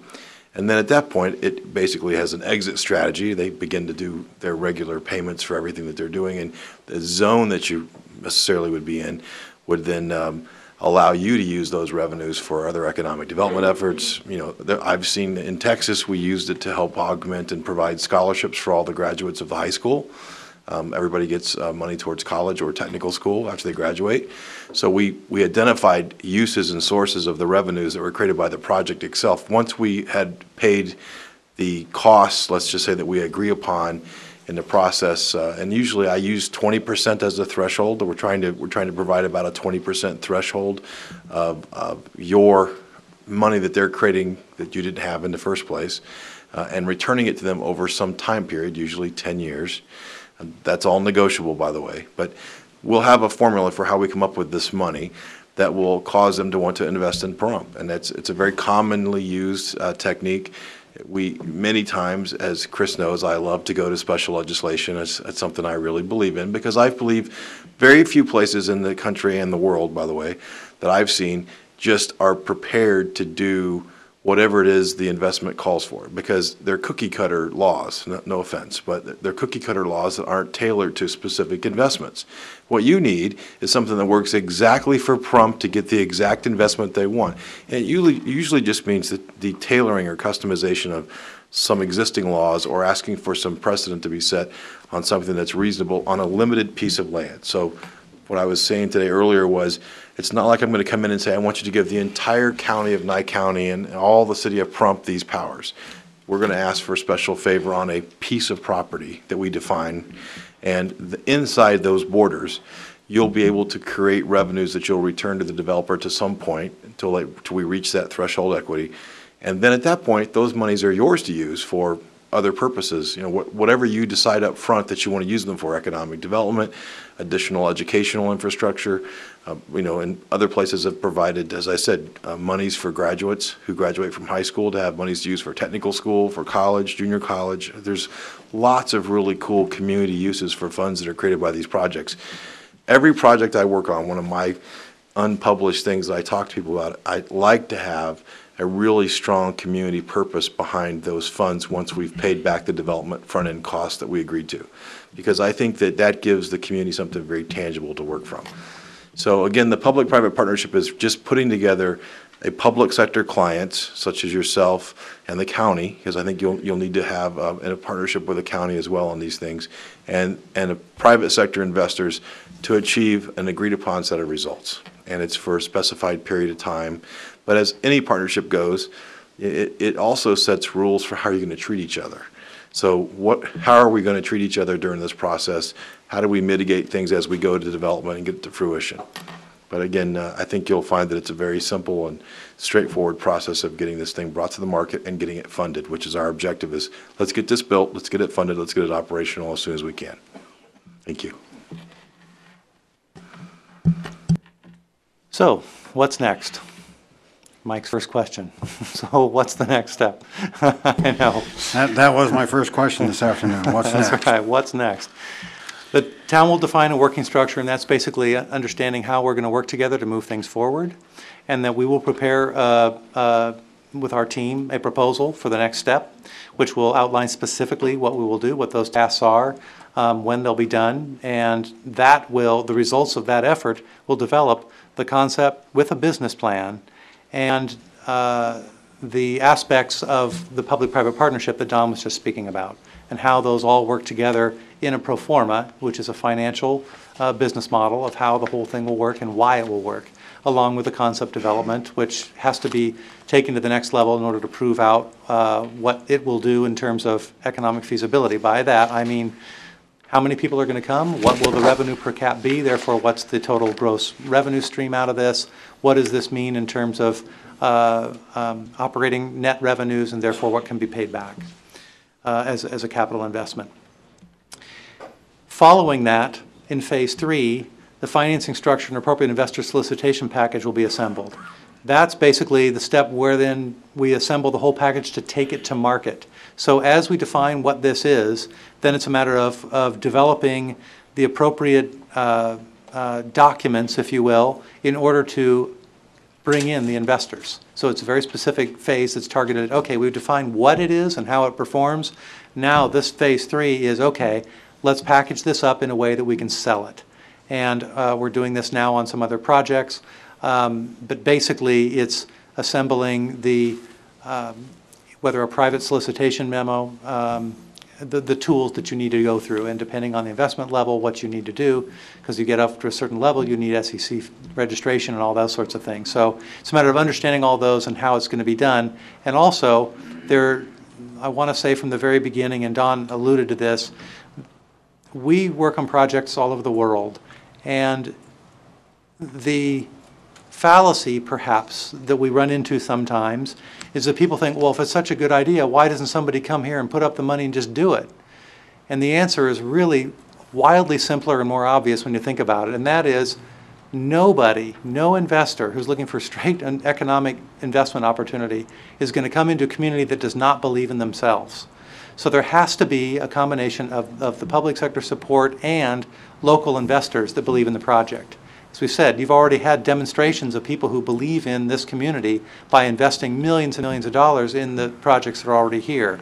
And that needs to be the case in this instance as well. There has to be some local participation that says, we've got the first X million dollars already booked by locals because they can afford, that's what their threshold is in terms of what they have available.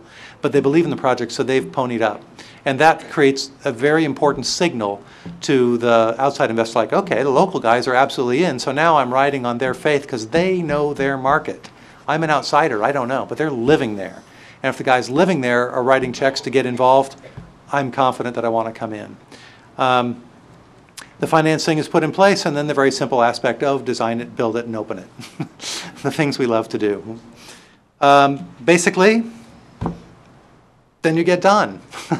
So Adventure Springs coming soon to Pahrump. We certainly hope so. It's been actually quite a pleasure working on this project. We're excited about Pahrump. We've actually sent people up here who've never been here before just because we got introduced to your community through this process. So your marketing has already worked. We've already sent a number of people here. One of my partners came back with his wife because she'd heard about it and said, well, we want to go out and see it. So, of course, they came back. And so here you go.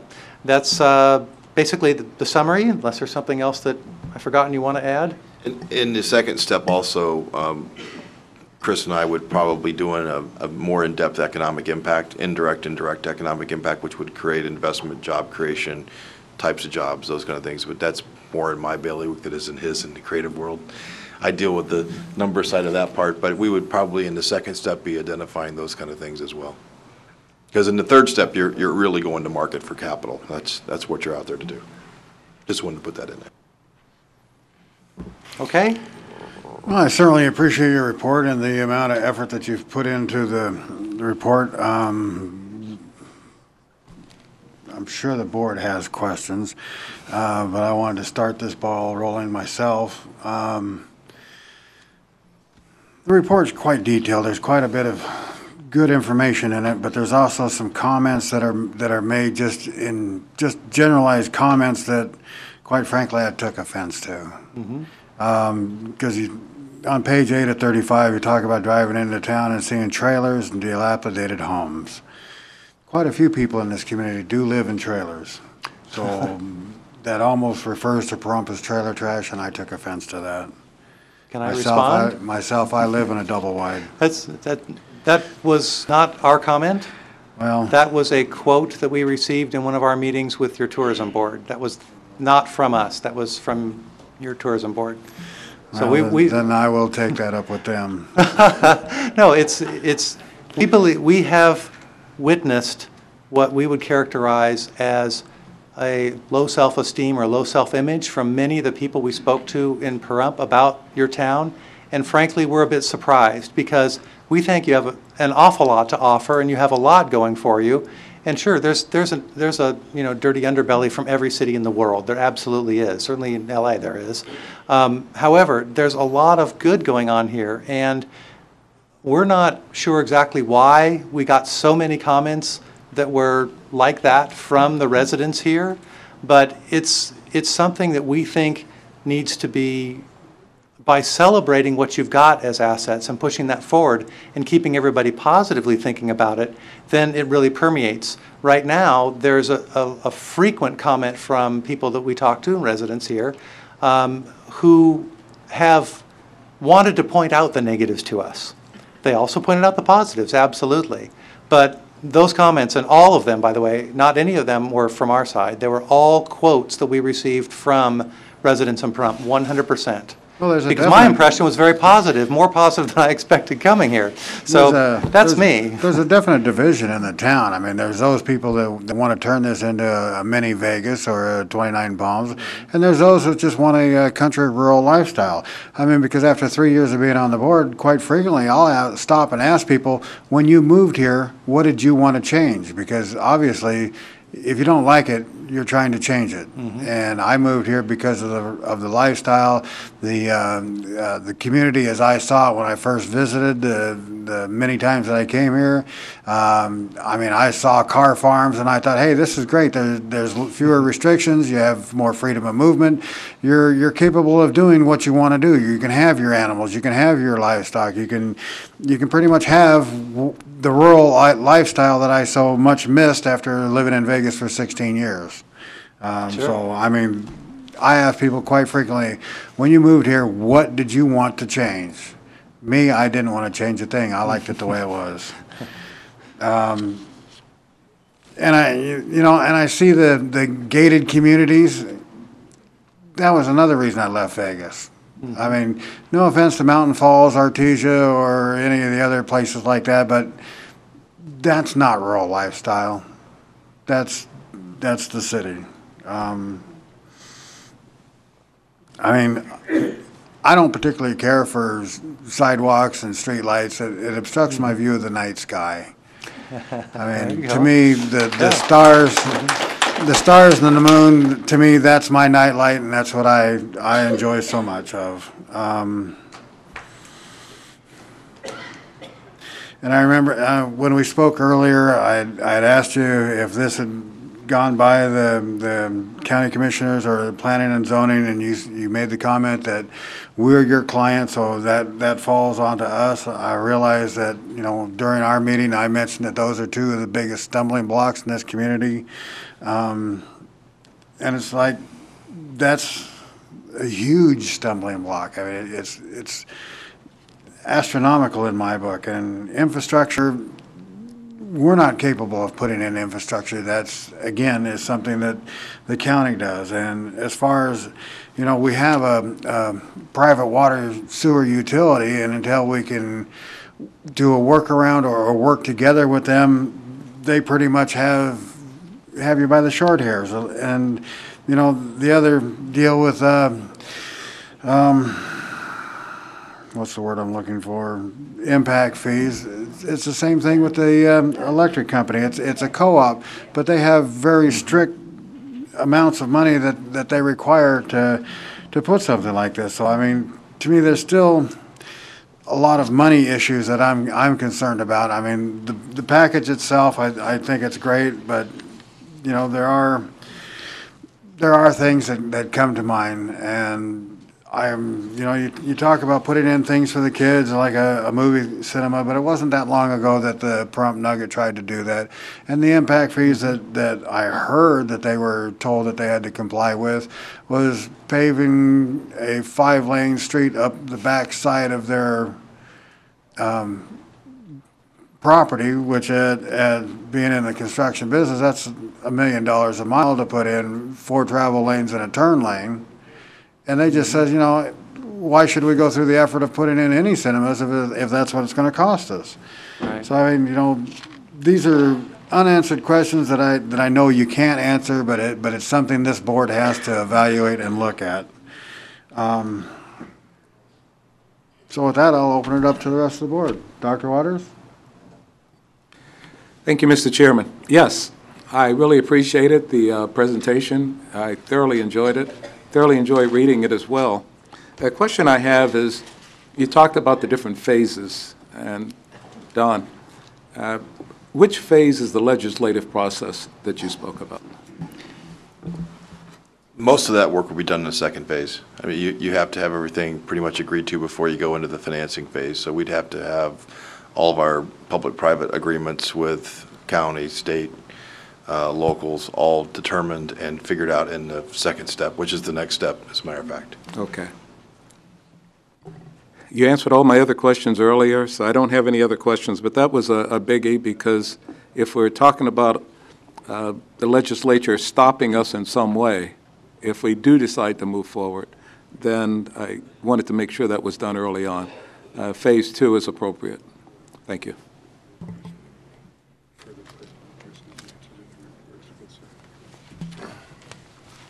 Thank you. Ms. Hendersby?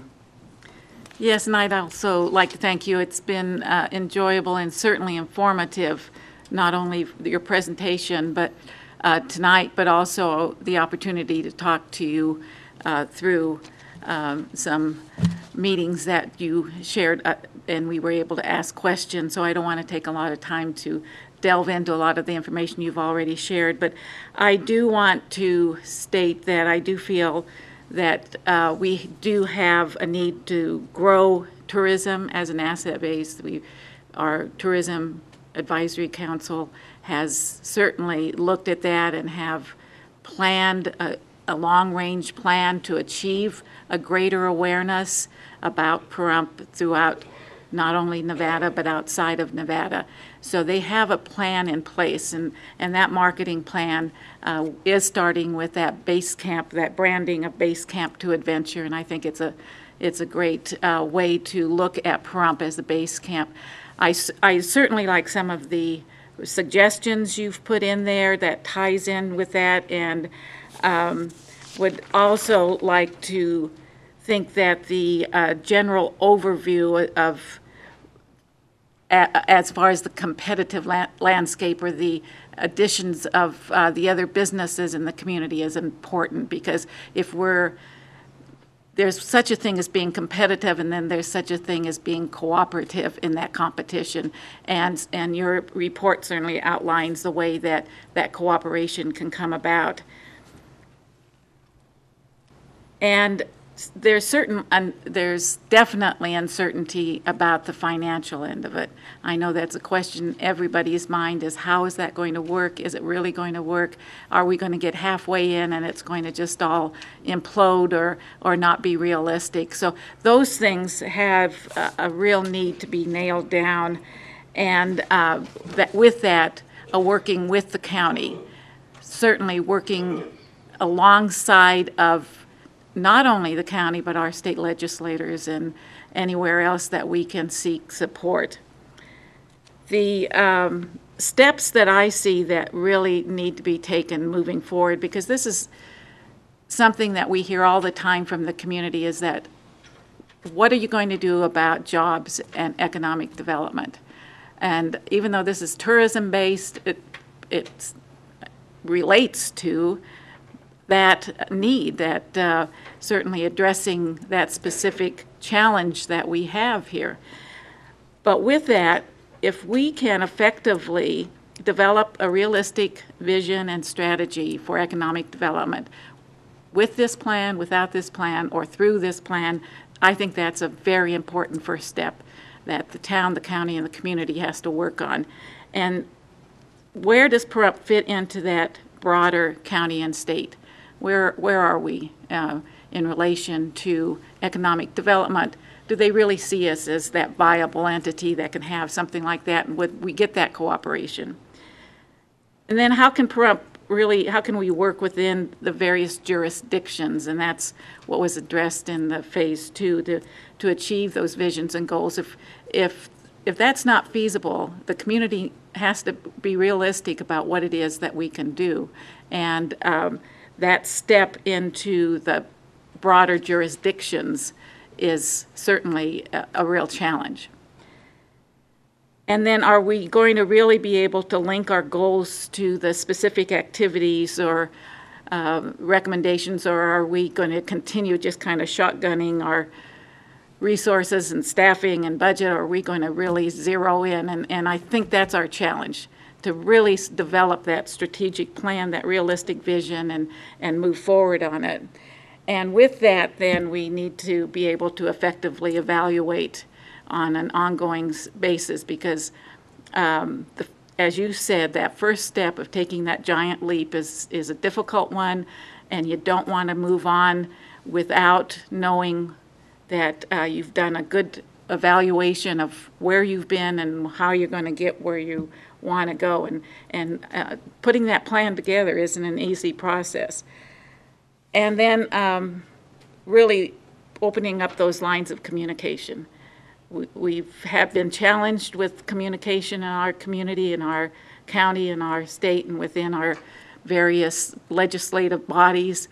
Within our community, we're challenged with communication in a way that we can talk to each other, listen to each other, and really be able to move forward and not get stagnated and stopped because we're not listening and willing to move forward.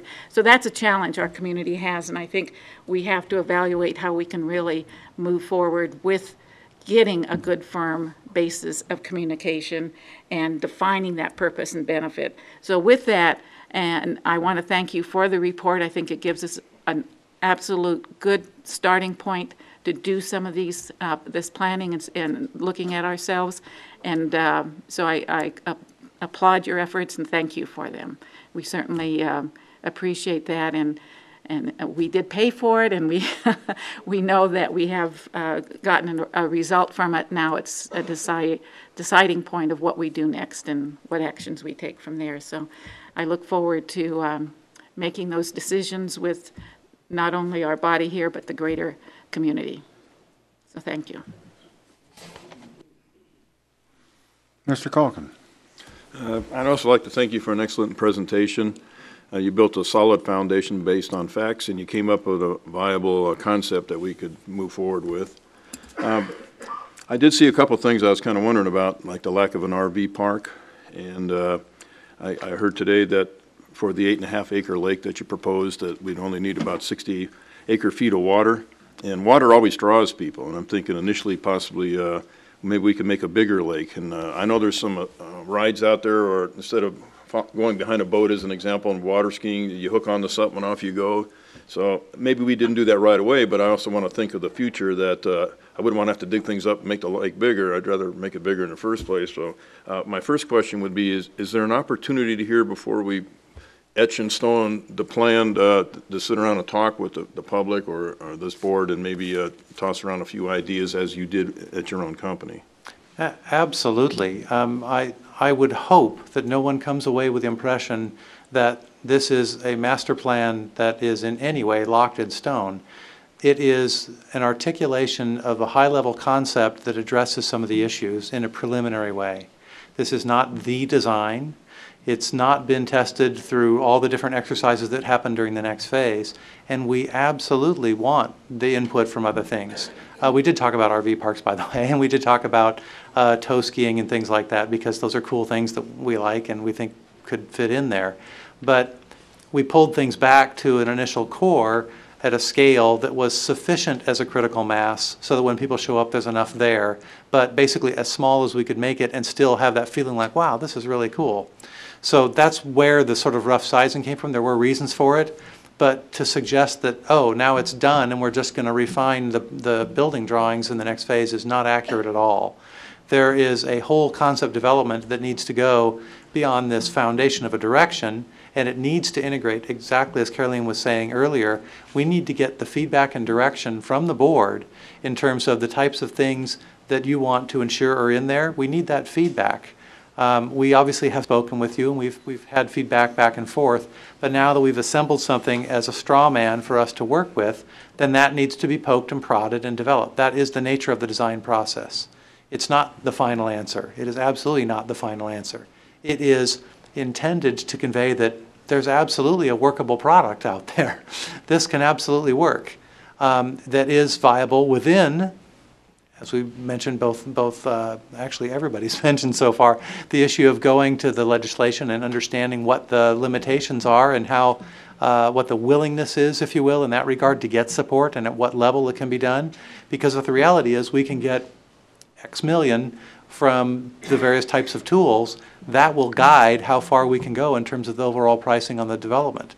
So we've got a range of what we think things would cost in terms of this scale, but there's a lot of work to be done to refine that, both on the business development side, the, if you will, economic development side or the political side, to understand what that's going to be. And we certainly would expect to receive comments, criticisms, which we do not take offense at, by the way.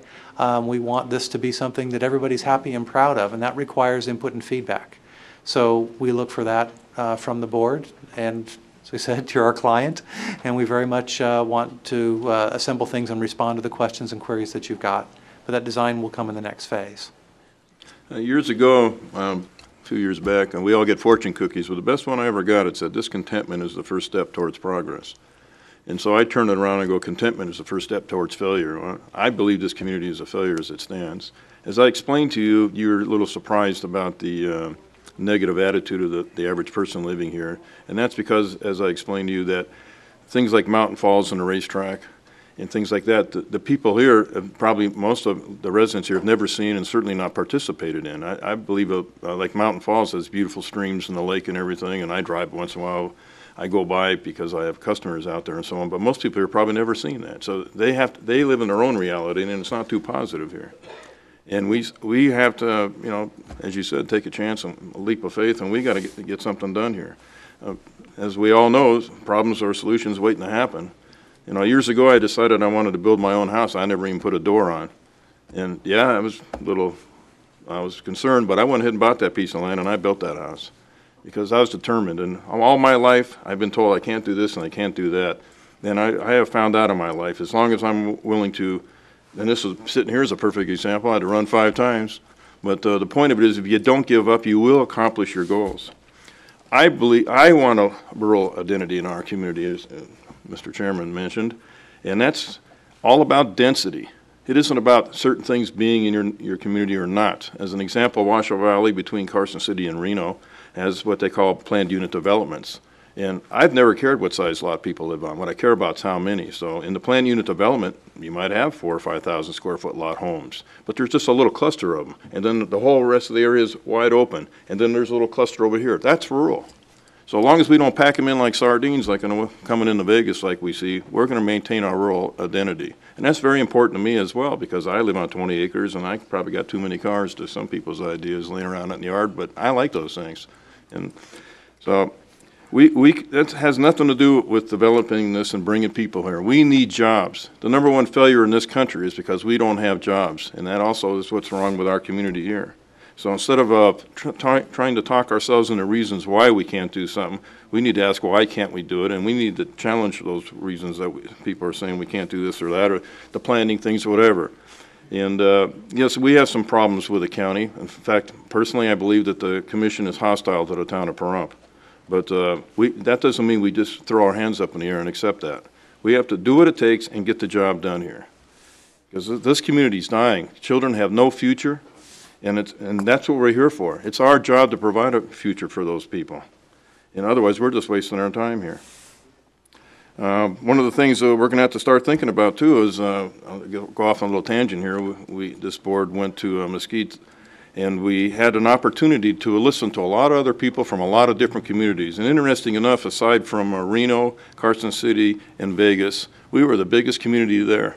But we were the only one not incorporated. So think about that. Most of the things we complain about are because we don't have the power over our own destiny. I was talking to a person from Amargosa recently, and Pahrump this and Pahrump that, and everything he said, I said, you know what? Everything you're talking about is what the county controls in Pahrump. It's not the town. So people need to get their story straight. But let's see, what other notes did I have here? But anyway, we need change here.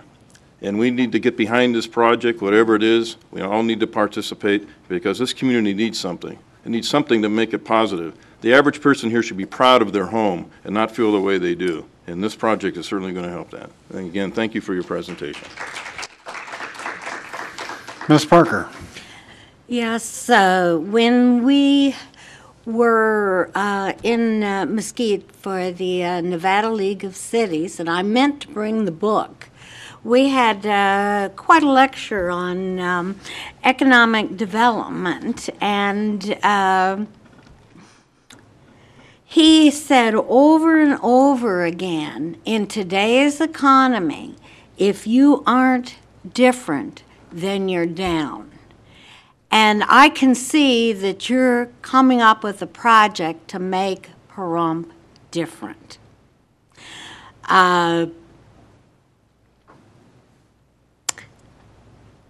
I realize that you realize that as an unincorporated town, the county holds most of the cards. And so my question is, have you been working with the county? Do you feel that you can get the county to buy in on this project?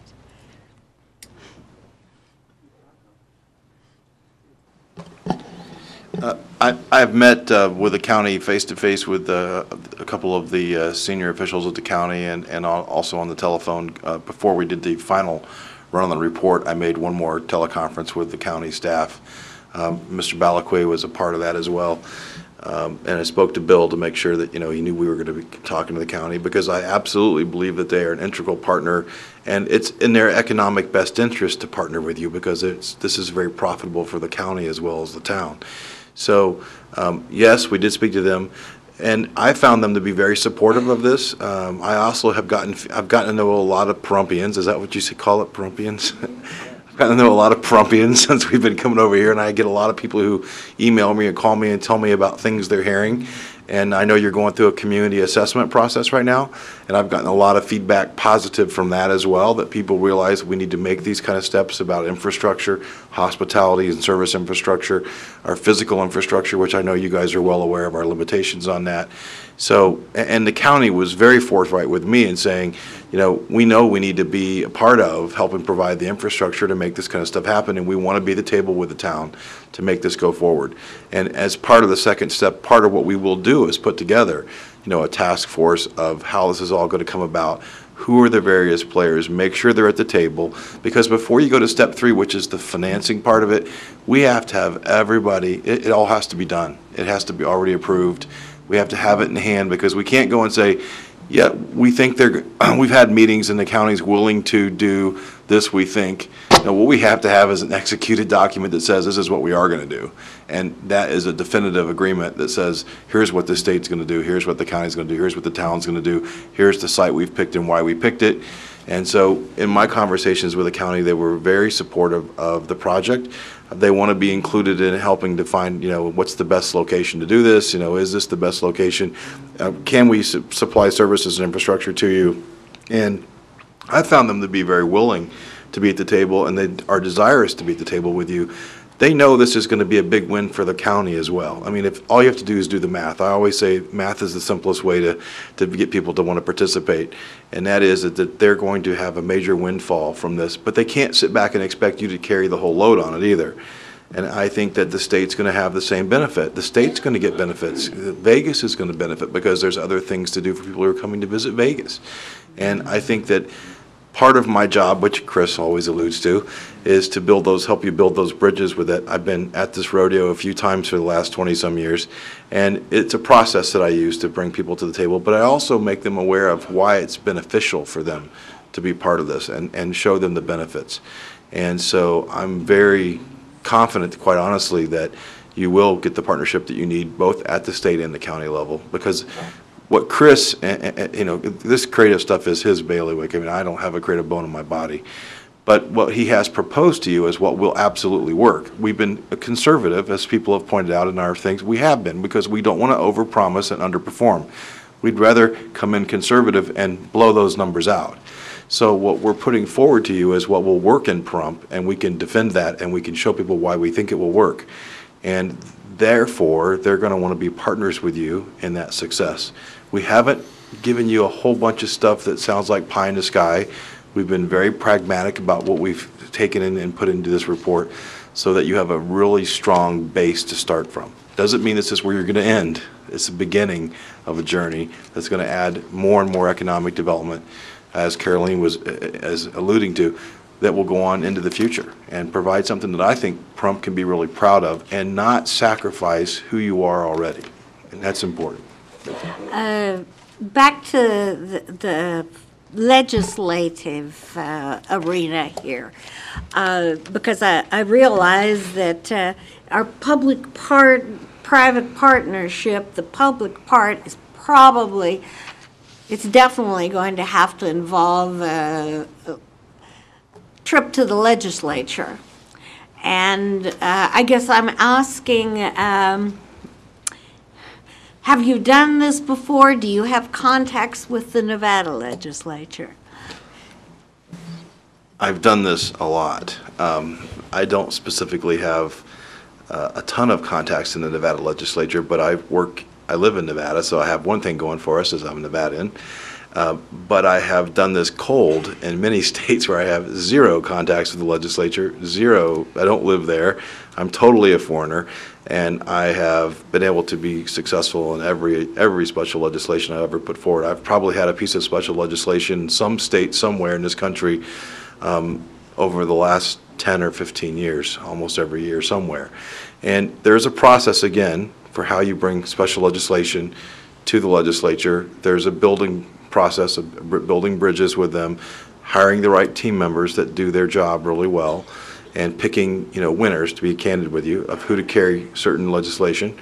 And it's a vetting process, and I don't have all. Part of phase 2, as we're talking to Dr. Waters about earlier, is that part of phase 2 is that I have to figure all that, how I'm going to do it in Nevada. I'm much more confident here because I live here, and this is the first time I've done a project where I've lived. So there's a little bit more pressure on me. Okay, so as Chris keeps alluding to me living in Las Vegas, this is a very proud project for me as well, because it's going to be in my backyard, and I'm excited to work on it. And I think it's going to be fun to reach out to the Nevada legislature, some of your other constituents around the region, including Clark County, Las Vegas, and others. We're going to have to do a little bit of collaboration on that side of the bridge as well. And that's part of what we're going to do in phase 2, is build that relationship business with all the constituents that we need at the region and the state level. So I'm very confident that we'll get through that process and get what we need from the state legislature, because they have no reason not to give it to you. It's totally going to be presented to them as why it's in their best interest to agree with you and go along with you. And it'll be at a scale that they can say yes to. One of the things I always remember when I deal with the legislature is never ask them for something that they can't say yes to. And part of what we'll do is we'll make sure we give them something that they absolutely have no reason to say no to. And so I'm very confident we'll do that. Well, I want to thank you for, it's an exciting design, it's an exciting presentation.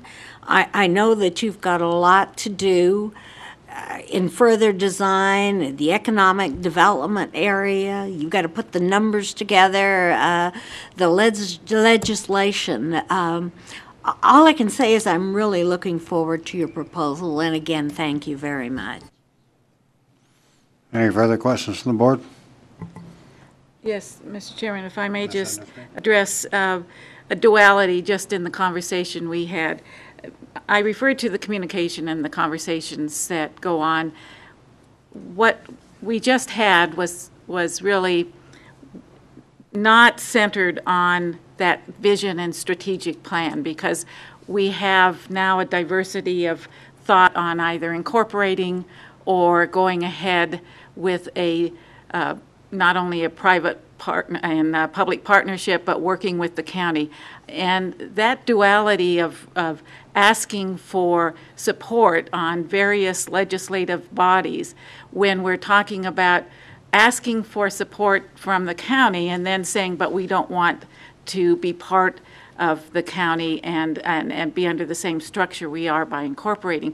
That's where we really have to look at what is our realistic vision, what's our strategy, where do we really want to put our resources as far as staff, monies, you know, which direction is it? Because if it's going into being independent, making our own decisions, working on our own, and pursuing these within our own community, then it is something that we have to do incorporation first. But if we're going to work with the county and we're going to work with our state legislators, we can't come at them with duality of requests under the same idea of what's going to work best at the same time. I can't see that happening. So I see that we really have to have this discussion about what is our working structure, which is what you would like. What is it that we need to develop as far as a strategic plan, and where do we need to go with it? So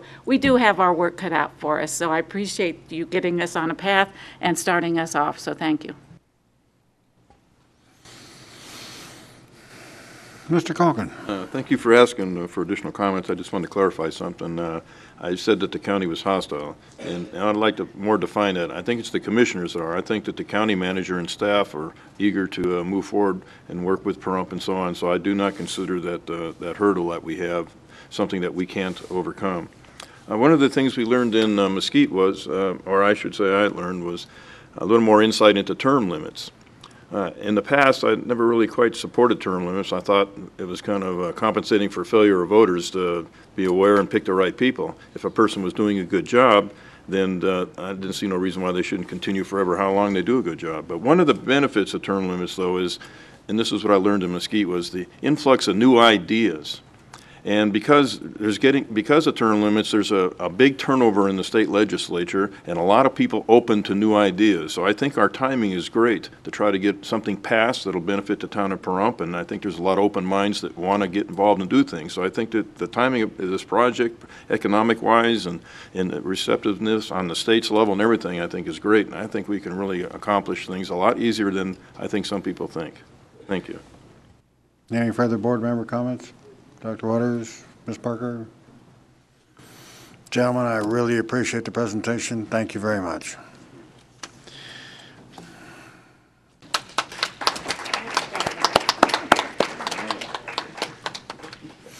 Before we open this up to public comment, I want to remind everybody, if you have any questions pertaining to this project, please submit the questions in writing to the town board and or staff.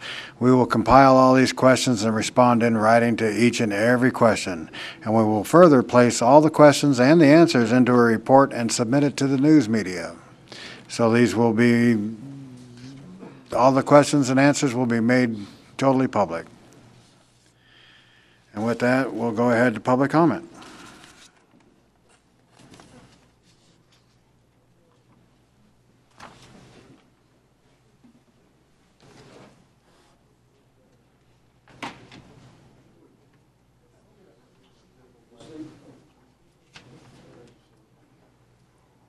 clock. Ready on the clock. My name is Louis DeCanio. I'm a Pahrump resident. My comment tonight is based on the fact I feel this town board has lost touch with the reality of the problems facing the town of Pahrump. Just to refresh your memory, we have high unemployment, record home foreclosures, families with children living in the desert, and people begging for food just to survive. The mountain of bureaucracy and enormous impact fees has stopped existing businesses from expanding and new businesses from opening up in Pahrump. The focus for new business should be light industry or light manufacturing that pays a livable wage, which would be a boom to our struggling economy. Businesses such as these would create a cycle of money that would benefit every existing business in our town. Also, the Bob Roode Community Center and Blagg Road have both been closed down for more than 9 months, and this town board has done nothing to solve either of these problems. The excuse that mold is keeping the community center closed is a lie, because nuclear waste could have been cleaned up in less time. And don't use the excuse that the county commissioners and District Attorney Coonsey are holding up the repairing of Blagg Road. Go to the commissioner meeting and go to the district attorney's office and demand answers and results. As the Pahrump Town Board, you are the voice of our community. Put your petty differences aside and get this town back on the right track. Since tonight's agenda had a presentation concerning the results of a proposed theme park or whatever, which was a non-action item, I'll give my comment and opinion based on my knowledge as a former businessman. First of all, I am in favor of all new business that will help our local economy and create jobs. But I am against paying upfront fees for anything. I feel people should be paid for results, not promises, and nothing has been showed that deserves a payment so far. Since the town of Pahrump has paid a large amount of money already concerning this theme park or tank fiasco or whatever, and from what I have been told, the town of Pahrump is on the hook to pay another large amount of money, even if no results are produced. I truly feel that this company is not properly licensed. Any company that can screw an entire town like Pahrump should be required to have a brothel license. I'm sure this board gets my point of view. Thank you.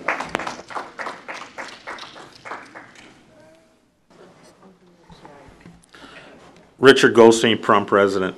I'm going to change the subject. A week and a half ago, we had our fall festival. And 2 years now, Paved has run the fall festival, and this is the second year we've had major problems. My wife and I had a booth there for the second year, and I'm going to read something. This was the agreement that we had with Paved when we filled out our application. Last year we had what they call the mom and pops, where we had a big tent out there. We made some minor changes. The mom and pops area is now the Crafts Corral. The Crafts Corral will be located on the baseball diamond. Let me repeat that. The Craft Corral will be located on the baseball diamond. Well, as Mr. Darby knows and Mr. Kobarger knows, we weren't on the baseball diamond. And we weren't told about this till the very last minute. I went over to the Paved office almost 2 weeks before the festival to find out what's happening. You know, we don't know where our booths are going to be, anything. And they told me, well, they're going to send out some information. I says, okay. A week before the festival, I went back. I go, I still haven't received any information. What's happening? So at that time, Mr. Huff gave me a copy of where our booth was going to be. He says, oh, we sent out things, you'll get them in the mail. We never got anything in the mail. And we talked to half the people that were in the Crafts Corral, and none of them got any information. When I asked why we weren't on the baseball diamond like they said we were going to be, well, we talked to people and they said they didn't want to have dirt under their things. Well, I talked to most of the people on the Craft Corral, and nobody was even asked that. There were a lot of other problems with the festival. People got the wrong dates, came the week before. But the whole bottom line is, there was an article in the Pahrump Valley Mirror. That's the article, whole page. And it hit the nail right on the head. Especially the part where Paved here said they believe PAVE is due at 25% of net profits for a management fee of the fair. That's preposterous. My whole point is the town board needs to think very seriously about having somebody else run this festival. Because vendors that I've talked to said they're not going to return if the paved has it again. And we also, some of the people in the crafts corral that I was in, we've got together and we're considering very seriously filing a lawsuit against PAVE for breach of contract, because moving us without telling us till the end after this was in here is basically what they've done. It's breach of contract. If you don't find somebody to run this thing properly, you're going to lose half the people, half the vendors, and this fall festival is going to go by the wayside. And that's something we do not want. Thank you. Thank you. Now, this is also public comment for the presentation from anything? Open public comment. Okay. My name is John Pollock, current acting chair of the town's Nuclear Waste and Environmental Advisory Board. And I'd like to state that our board, we are very disappointed that no one from this group, Contour, or this other group, has contacted us or the Nye County Water Board to investigate whether that our valley can support this type of project with our limited natural resources, which is basically water. You have not taken into consideration the impact a project that is so water intensive will have on our ability to survive if our water table lowers at a more rapid pace.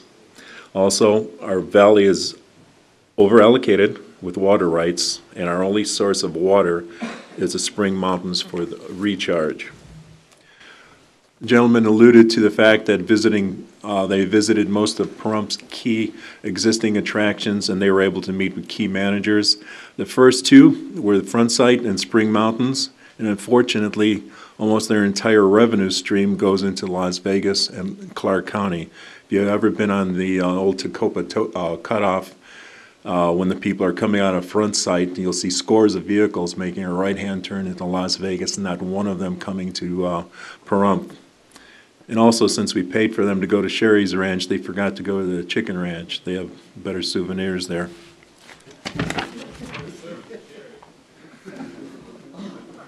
Also, on page 8, they alluded the fact that Walmart is isolated on the north side of our town. And unfortunately, there is another half of the valley north of the Walmart. So they didn't do their due diligence on the valley here. Page 9, they allude to once again the water, that there is water to support development, to build developments mentioned above, Spring Mountain and the development we're talking about this evening. That's not so. The water table is dropping approximately 1 foot per year. And you have failed to ask the proper scientists and experts who have the facts for such things. Also, 39 seconds. Background. They said based on the 8 visits to Pahrump, meaning various county and town elected officials, they've met with them. You haven't met with our board. You haven't met with the Nye County Water Department, Water Board. You need to get the true facts about our valley's water resources. Also, you have to, let's see, I'm almost out of time. You say you pay too much attention to consensus building and not taking bold visionary leadership steps that will bolster actual support for local government as time goes forward and projects begin to bear fruit. Our country is based on checks and balances in government. This is a leader with vision is fantastic as long as he or she represents the will of the majority of the people and not just the local few. I guess I'm out of time, sorry. Thank you very much. Thank you. George Gingell. I've been coming to these meetings for the last probably 10 years, maybe more. And what got me, they had a nice presentation, but all your scam artists can really give a nice presentation. But the question I have is, has anyone looked at the paperwork from the BLM to the town or the county, whoever they give the property to. I mean, they had a nice show on there, but they haven't said anything about the tortoise study, the environmental study, and all the other studies that go along with all of this stuff.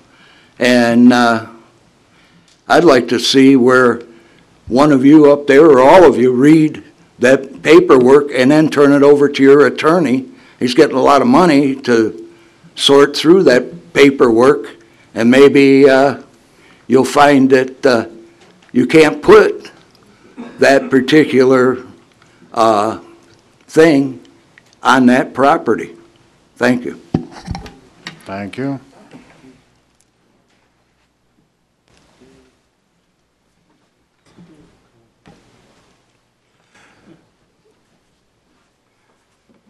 Dave Stephen, Pahrump citizen taxpayer. I've been coming to this meeting, what's his name, George, been coming along more than I have. I agree with everything he says, but what I want to touch on is I went over to that park and I had one of the best times since I've been at Pahrump. The PAVE was running there. They went to the rodeo, I had a good rodeo. I had to sit down there in one of them tents and relaxed and yacked with all the people in town and some strangers. Everybody seemed very happy over there. They really did. You can't run a thing like that. You're going to have a lot of people, unhappy people. I'm unhappy about this theme park here, really. We're getting sold out. I've changed the subject, sorry about that. Anyway, that was a good time I had over there, and God, don't go for that theme park, people. That's you're just selling the people out in this town. I've talked to a lot of people in this town, not you people. I've talked to a lot of people here, and I talked to 3 smart people here, friends I've known for years here, and they are smart. I won't mention their names, but they're smart, much smarter than.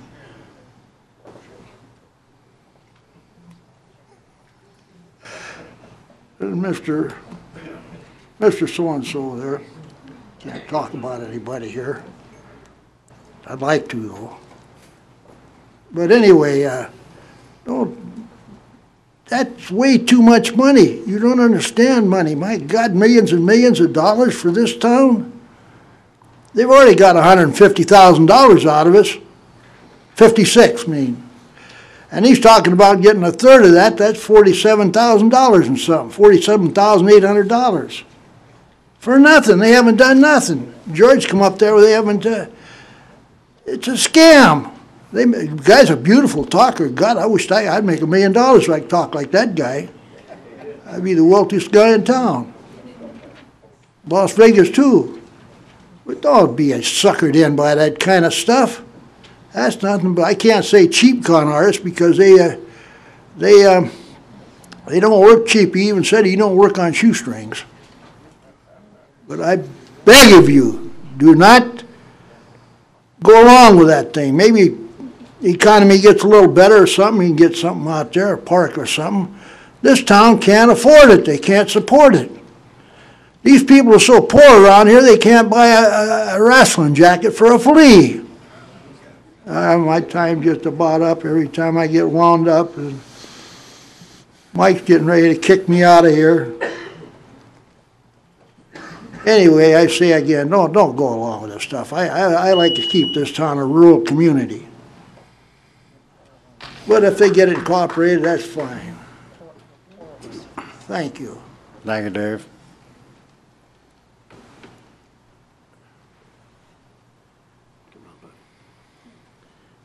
Yeah, I left that on for you. Butch Harper, resident. I've missed a few town board meetings because of some medical problems I have, and I'm still fighting them. But the reason I'm here tonight is because I talked to some veterans in the last few weeks, and I asked them why they don't come up to the town board meetings. And they told me and I've been very honest, and don't think I'm very soft just because my waistline is quite big, but these veterans told me they do not come up here because of the sidearms that are being carried. And I don't want to take anything away from the citizens here in Pahrump because I carry a sidearm myself. But They're not afraid of the gun. These are war-hardened veterans, 20, 30 years in our military.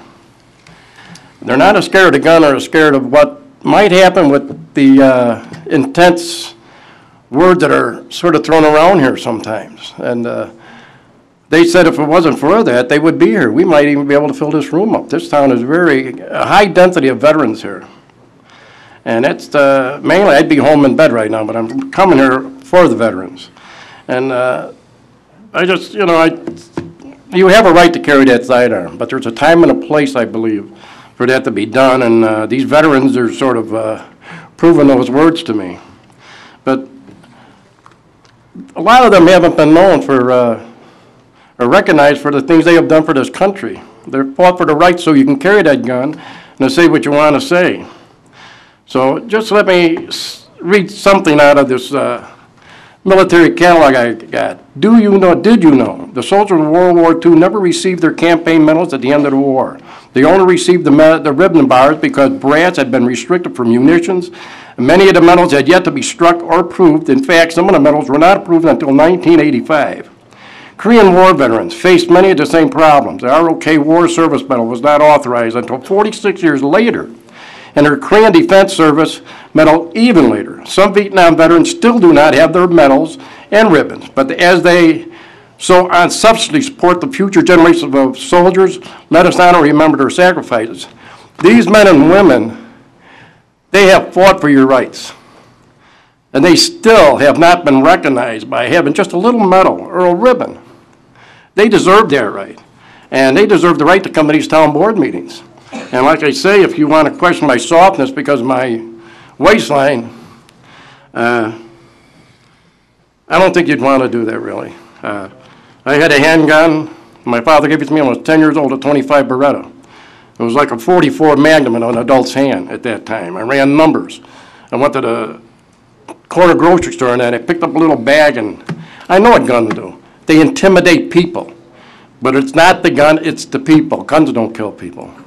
It's the person holding that gun. And I'm not saying the people that carrying guns here do not have the right. I want them to have that right.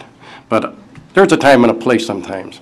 So I just want to, I'm here for the veterans of this town, and I just want to say, bring our troops home, and God bless America. Thank you. Thank you much. Yes, sir.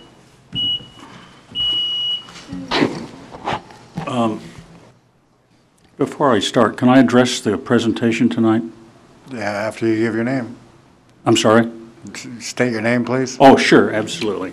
Vince Hedges. My professional background in public accounting, the entertainment, finance, and the investment sectors gives me the expertise and credibility to critique this report. I'm sure you are all disappointed in this report for a variety of reasons, particularly those of you who championed this project and your supporters. You believe these self-professed world experts when they told you they could create a world-class destination project so unique in the world that it would attract hundreds of thousands, if not millions, of visitors from Las Vegas and make Pahrump the destination place on the planet. Remember those dog and pony shows? Remember those community discussions? The final report points out with great clarity that this project is not feasible. What have these experts recommended? Adventure Springs, which is a water park, a multiplex theater complex, and a 6-story iconic tower with a restaurant and meeting rooms. What's so unique? The water park? Howard Hughes Company is building a water park right now in Las Vegas. A multiplex theater complex? Las Vegas has over 23 multiplex theater complexes. An iconic tower? Las Vegas is filled with iconic structures. This is a world-class destination? Are they kidding? We don't have a world-class destination here. We have a local recreational attraction.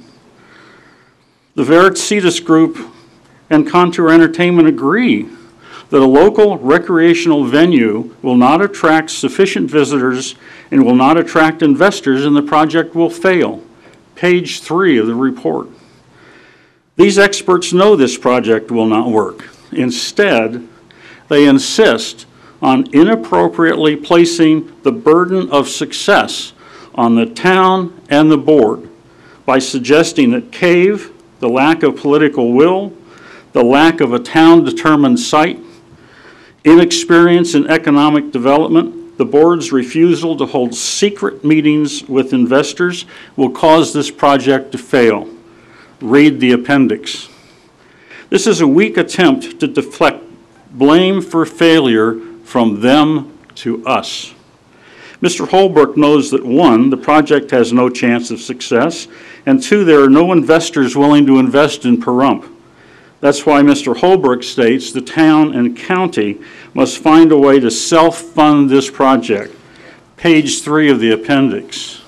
There are so many inconsistencies, conflicts of fact, and avoidance of market data in this report that it's difficult to determine fact from fiction. There are conflicts between the interim report and the final report. Far too many issues to discuss in this venue. If the experts are on the witness stand, I would be asking, what is the truth in this report? The truth is, this project was doomed from the start. I recommend you stop with any further action. Thank you. Thank you.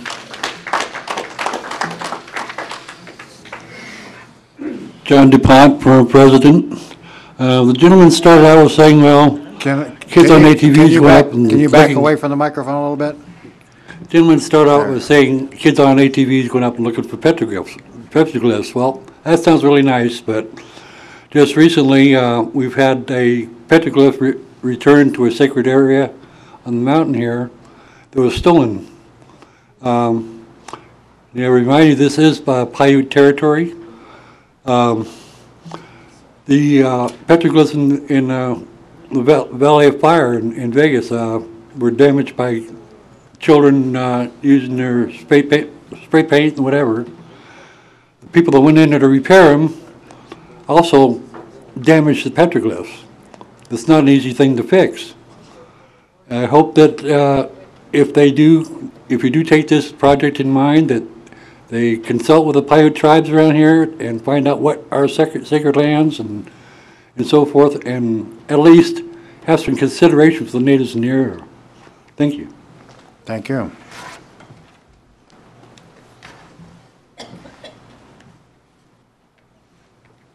Paula Elefante.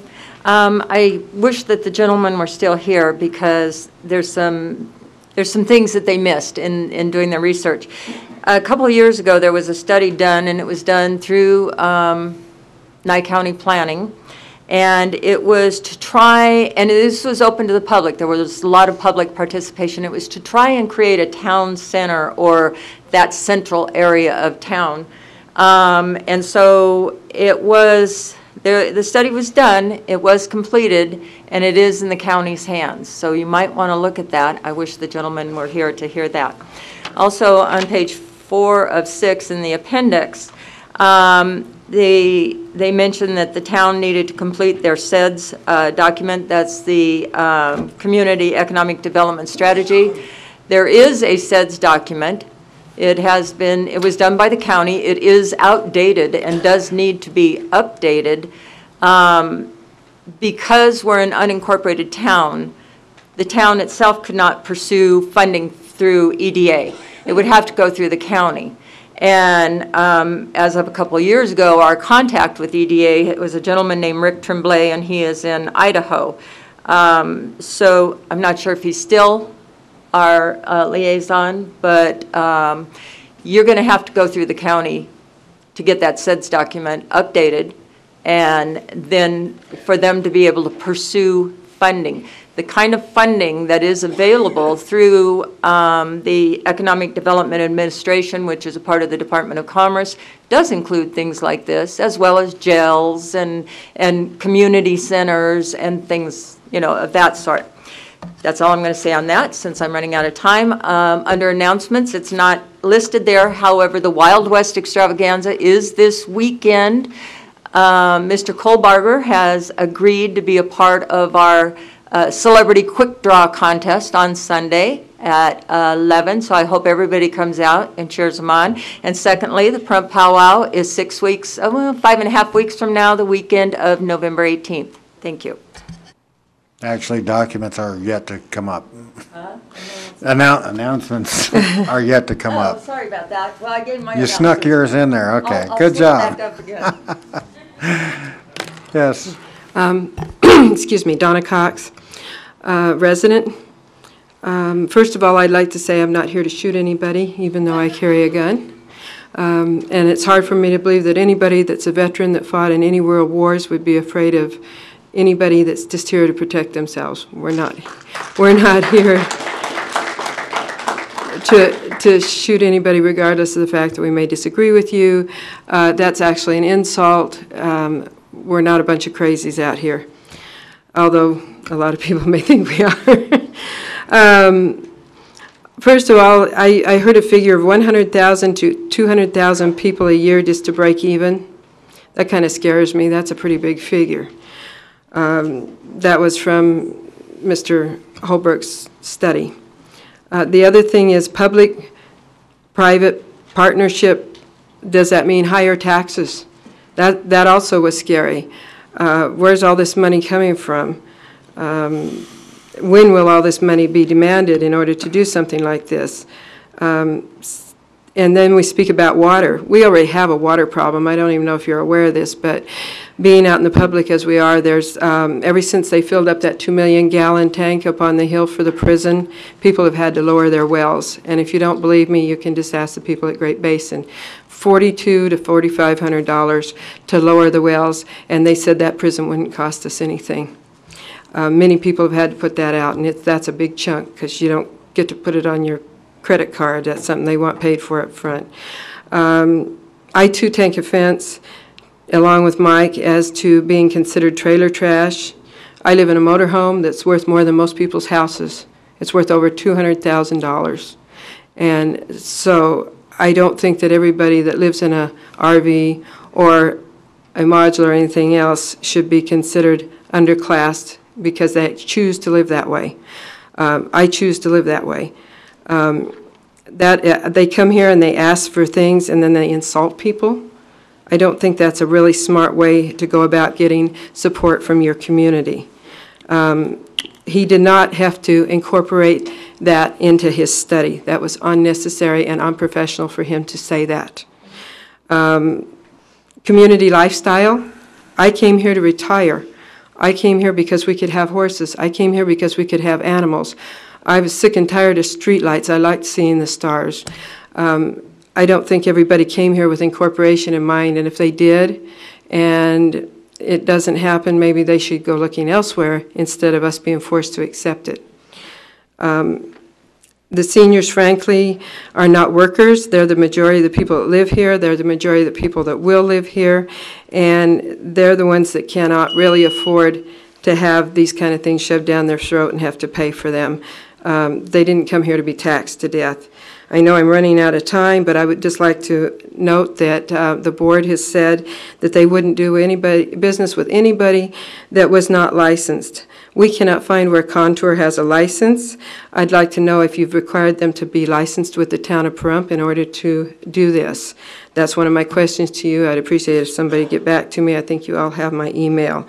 If they're not licensed, I think they should be forced to have a license, just like Paul Elefanti and some of the other people are being forced to have a license for the powwow and their organizations. And as far as paved goes, they could do a much better job if they had more volunteers to help with the fair, and it was much better this year than it was last year, and we picked up a heck of a lot of trash. I would like to see some other people volunteer to help. Thank you. Thank you. I actually want to commend the job that CCSC did on the trash collection. The park was very, very well kept up. You were greatly appreciated. Town staff appreciates the efforts that you put in, the fact that you came back on Monday, was it, Matt? On Monday, and you continued to clean up. So I really thank you very much for your efforts in doing that. Well, thank you, and I'd like to say that we actually appreciated being able to do it. It was fun being part of it. Thank you. My name is Sam Jones. I'm a 22-year resident of Pahrump. And this, you know, I don't know whether you guys read these things if you're like our congressman. You know, they get a stack of paperwork this big and they pass it on through without even opening their eyes and shuffling through a piece of paper. But I'm appalled at this thing. If you go to Appendix B, they're running down every citizen in Pahrump. Every citizen in Pahrump, saying that we're a bunch of ingrates, degrades, whatever. And frankly, if you start counting, now I've only got a high school diploma, so I'm just a little dummy here. But I've done some figures with an ink pen, and we paid $2,300 a page for a 69-page report. There's something wrong with this, folks. You guys sitting up there, if you want to be there another 2 years, I suggest you wake up and start listening to all of us out here. Because if you don't do that, you're not going to be sitting up there very long. Because this is ridiculous, spending $160-some thousand for this report that my 10-year-old granddaughter could have done as a school report. You're basing everything on Las Vegas and Southern California. We all know what Las Vegas has got, and we all know what California's got. If the people want to build something, let the businessmen come in and build a theme park. If that's what they want to do, let them come build it. It's not our job as taxpayers. We're paying enough money as it is. We can't even get a community center building that we own open because of the bureaucracy. Those that govern least govern best. The Constitution is one thing that everybody in here has argued over. It's been on the paperwork, everything else. You're trying to stop our freedom of speech by limiting us to 3 minutes each. Everything else, you're trying to say this and that and the other thing. This is a republic. When we pledge allegiance to the flag, it's and to the republic for which it stands. So all I'm saying, folks, is wake up and start running this town and listening to the taxpayers and the people that put you in office, and let's start governing a little less and using our heads a little more, because that's what it's going to take to survive in these economic times. Thank you. Thank you. Any further public comment? That brings us to item 15, which is town board member comment. Dr. Waters? Yes, Mr. Chairman. Although a couple of the town board members have already talked about it, I wanted to talk about the Nevada League of Cities. 3 days last week, the town board did attend the Nevada League of Cities, and we got a chance to talk to people in other towns, cities, and municipalities. What we found was a lot of good information, a lot of exchange of information. We also found that the problems that we think we have here in Pahrump are not unique to Pahrump. Almost every town has the same problems we do. So it was something that we learned, but we also learned some of the solutions that those people used, some things that we have not done here yet. So again, I think it was a very worthwhile trip. I just wanted to give you an update of the 3 days. They were 3 days of packed meetings, a lot of discussion, a lot of learning, a lot of classwork. And for those people that have been to the Nevada League of Cities and came back and talked to us about it, it was a lot better than I expected. Let me put it that way. I expected something out of it, but it was a lot more than that. And I think we all benefited. We all grew just by being there. Now, Mr. Darby and Ms. Parker had already, I guess they did it last year. So they were very familiar with exactly what the Nevada League of Cities was all about. It was new for me. but at the same time, I want to say very, very worthwhile. And I think it'll be something that we'll use to solve some of the issues that we have here in Pahrump. Just wanted to pass that on to you. Thank you. Thank you. Ms. Hendersby? For those of you that are not aware, we are having a community assessment this week, and I do encourage everyone to really come and voice your opinions there and your proposals for what you see could be a opportunity for the future in Pahrump. If we were all to work together on making these opportunities more accessible and certainly encouraging our neighborhoods to come together, I think we would be a lot better off in overcoming some of the communication and some of the inability for people to understand what it is that needs to be done.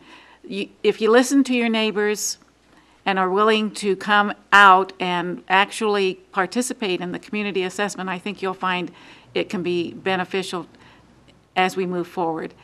If you sit at home and think that talking to your neighbor and complaining is going to get a change in the community, it's not going to happen. So I challenge you, I challenge all of us to really come to the community assessment listening sessions, and I'll give you that information as to when they are. But it's that opportunity that we have that's unique, and we need to really take advantage of it.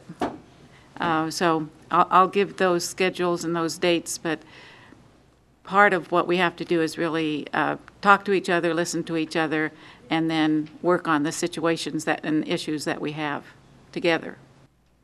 Thank you. Mr. Culkin? Thank you, Mr. Chairman. A few things to talk about. First, I'd like to address some of the comments that I heard in regards to the proposed project. But it's interesting how people will come up with something which I don't fault the question, but it has to be used in a manner that it won't work instead of asking a question and wanting to know about something. Let's take the water as an example. They proposed an 8.5 acre park. Does anybody out here know how many acre feet of water that would take for that park? 60. Take about 60 acre feet of water. That's nothing. And that's before we would look to use reclaimed water from the sewage treatment plants, which would greatly reduce that. As you know, a lot of subdivisions have been approved in this community, and the more of those that start building, then obviously the more water to be left over and looking for a place to put it, and it could be in this lake. So I can understand the question. I don't understand the closed mind. You know, the question about the property, do you know that we can, for a fee, we can buy that property, so to speak, from the BLM that we got from Congress and whatever, and eliminate all the requirements, and we can do whatever we want with it? Do you know that? Of course not. So I can appreciate the question, but you don't know all the information. So instead of asking, you're telling us because of your idea it shouldn't work. But that's not, you don't know everything. But I heard a comment, listen to the people. Well, let's look at this fact. Our country is a failure, isn't it? We gave away all our industry. All the governments are dying. Why? Because the people we put in office by the people have failed our country. So you don't vote for the right people, and they've taken, and most of the people get elected work for special interests, but I'm supposed to listen to the people. Well, I'm not going to do that. I'm not going down that road. Speaking of the thing that we went to last week, it was the League of Cities was, a guy gave a great presentation from UNLV, and he was talking about the state of Nevada, and all it focuses on is mining and gaming. He talked about Las Vegas as an example, 2 million people greatly suffering from a lack of medical care that it needs. He talked about as an example that all these people come from Southern California, they drop off their money when they lose, but we give it back to Southern California because we don't have the medical care that Las Vegas people need. So they go back to California for that surgery, that specialized surgery, and they give it back to California. So somebody said in the League of Cities, he did a lot more talking like that. In fact, I've been kind of thinking about running for state senator, and I was thinking, what would I talk about? Boy, did that guy give me information of what I would need to be talking about, the failure of Nevada and what it needs to be doing. You remember, compare Nevada to any other state on any other subject, and we're about the worst, right? So I went to the guy afterward because he was saying the League of Cities, we got to do something. We got to get things passed because the people there seem to be a little more in tune to what the state needed and the communities needed. And I said, so I went up to him and I said, come on now, you know how politics works. Special interest pays for the campaigns of people. And what do people vote for? The name they see the most. I had to run 5 times, remember? Well, that's because the other things I ran for, my opponent was given $50,000. That's pretty much the number that comes up in Nye County if you run for commissioner or whatever. Your opponent, if you're not the anointed one, is going to get about 50 grand, and you're trying to compete with your own money, and then, of course, the media jumps in on the other side and everything else. Now, we have to change how we do business, or business is going to be the same, isn't it? We have an opportunity to do something, and we need to get behind it. And for it to be successful, you have to get behind it and bring your questions, because we do need the answers to those. But not in a negative way, in a positive way that it's going to help us make sure that this thing is successful. Like I said, as far as I'm concerned, my mission here is to provide a future for the young people. You've had your time. I've had my time. Nothing's going to change for me. But when young people grow up in this valley and have to move away, we're throwing away assets. And most of them move out of the state of Nevada, by the way. That's another thing we learned. A lot of the young people. They talk, when I get back to the medical thing, they were talking about how, as an example, a friend of mine in Reno, his wife got some kind of weird lung cancer problem, and they had to remove the lung, half of each lung. And she had to go to Colorado where they specialize in that kind of treatment. It was something to do with plastics, and the vapor from it caused this weird thing in her. But he talked about Nevada doesn't specialize in anything. Information technology, nothing. All the things that are at the forefront of where people are starting to do something, Nevada just doesn't do nothing. And so here we are in this town here, and everybody wants us to do nothing. Just do nothing. Well, why are you here? Let's just tell the truth. You're all here the same reason why I'm here, because I couldn't afford to go somewhere else. I'd love to have 20 acres overlooking the ocean in Southern California, and so would all of you if you could afford it. So we come here trying to make the best of it. Well, why do we have to stay at the bottom? Remember, last year, this town board voted we were a community in poverty. And, oh, by the way, I'm glad I remembered. The comment, some of you are a little offended by what was said in the report. Well, let me tell you where that came from, because I was present at that. I won't name the builder, but a builder talked about, a major builder in our community that builds houses in this state and other places, talked about how they get people to come, they sign a contract wanting to have a house built, and they do everything they can to keep them from going into Pahrump. Why? Because if they do, they come back and tear up the contract. Because if you haven't been out to Mountain Falls, I suggest that you go out there and drive around, and you'll feel like you're on a different planet. Well, why can't the rest of Pahrump look that nice? Why can't that be our goal? Why are we so anti-everything? Well, I'm not, and I hope you'll join me and start trying to be positive about this town. We have a tremendous amount of potential, and I heard that a lot when I went to this thing last week. A lot of people feel that Pahrump has a tremendous amount of potential, but it's throwing it away because of closed minds. Well, my mind's open, and it's going to stay open. Thank you. Thank you. Ms. Parker. I want to talk about petroglyphs. They were brought up, and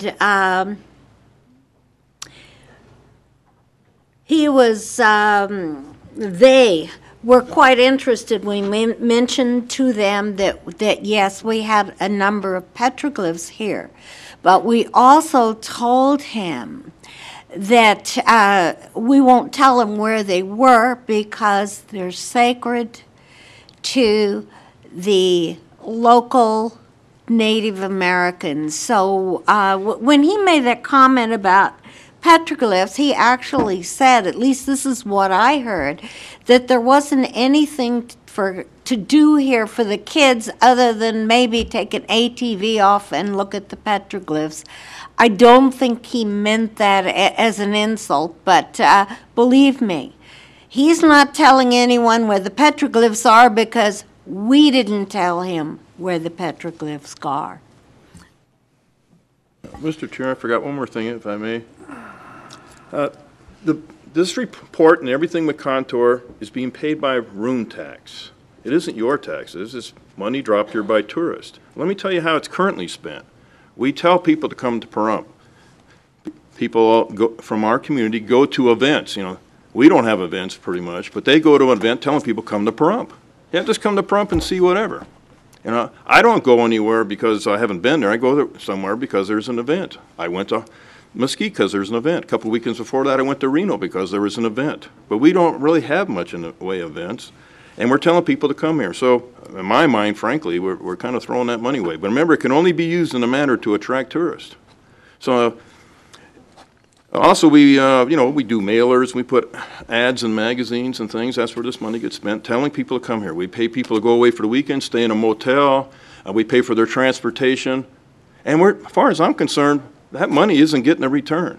So we're trying to use this money to try to bring something here. It's called kind of a residual effect. We spend the money, and then after that, if we can get behind this and make it successful, we make money off of that instead of just spending the money, and as far as I'm concerned, we get nothing for it. Right now, we're not getting a return.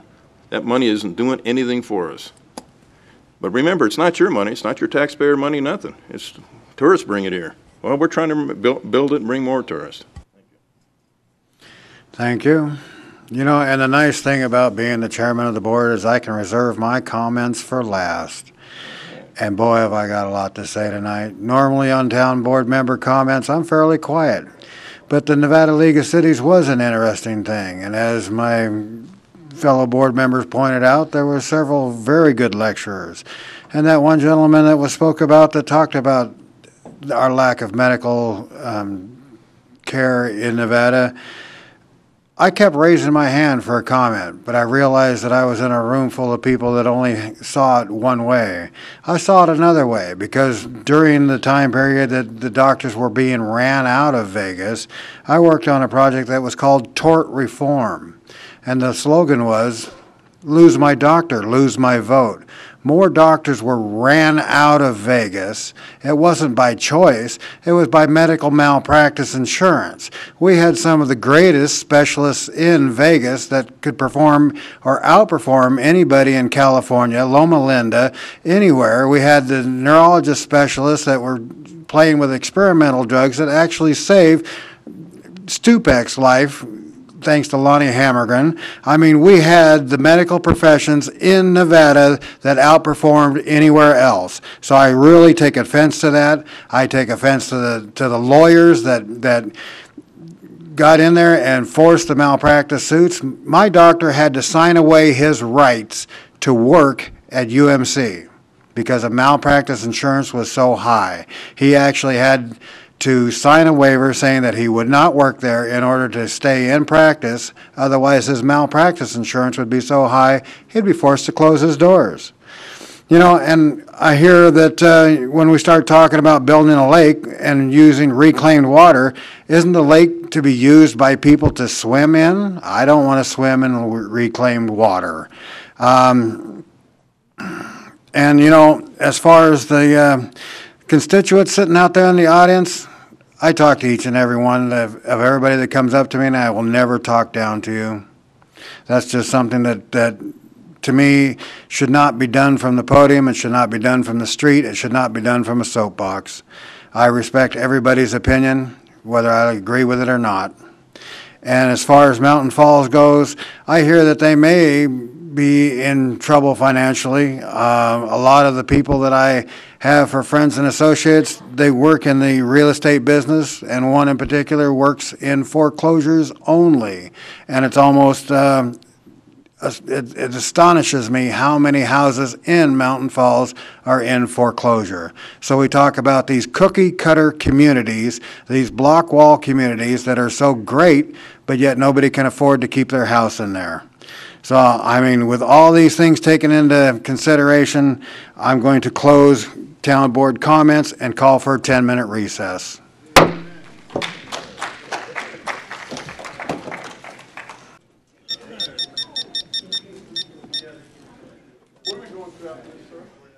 Sorry?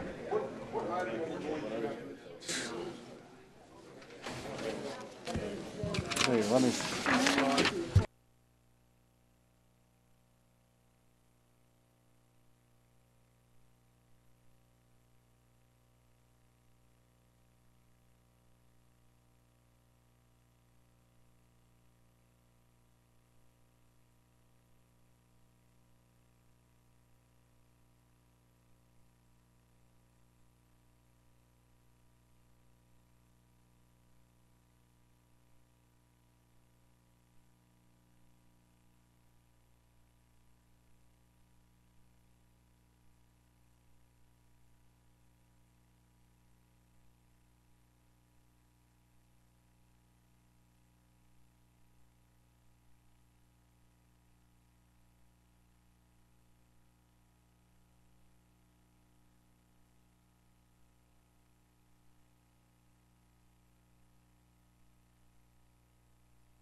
If I can get the members of the board to come back up here, I'd like to call this meeting back to order, please. No,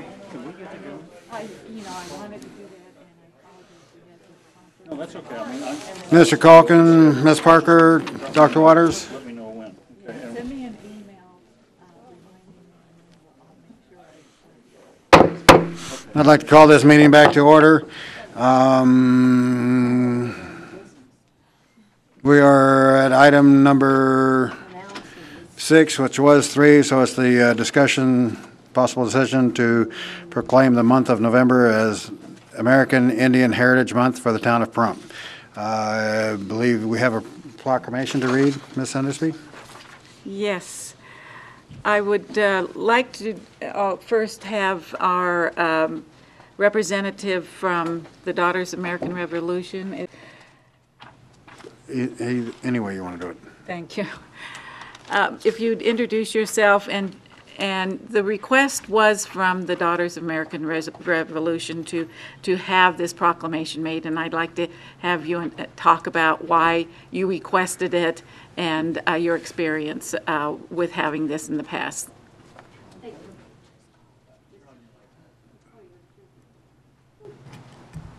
Thank you, Mr. Chairman.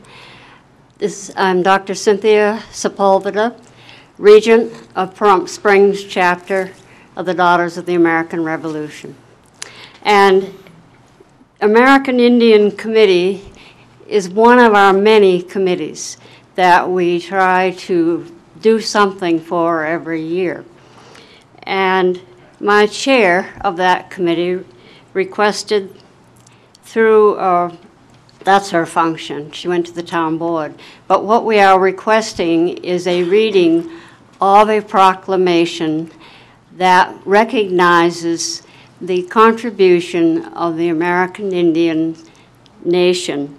And because November is National American Indian Heritage Month, that we would go to a town local government to have a proclamation written, one that we could frame and post somewhere in a prominent place, the place to be decided, maybe the Chamber of Commerce, since we don't have any building or chambers here, one that would be noticed. The DAR has supported American Indians for many years.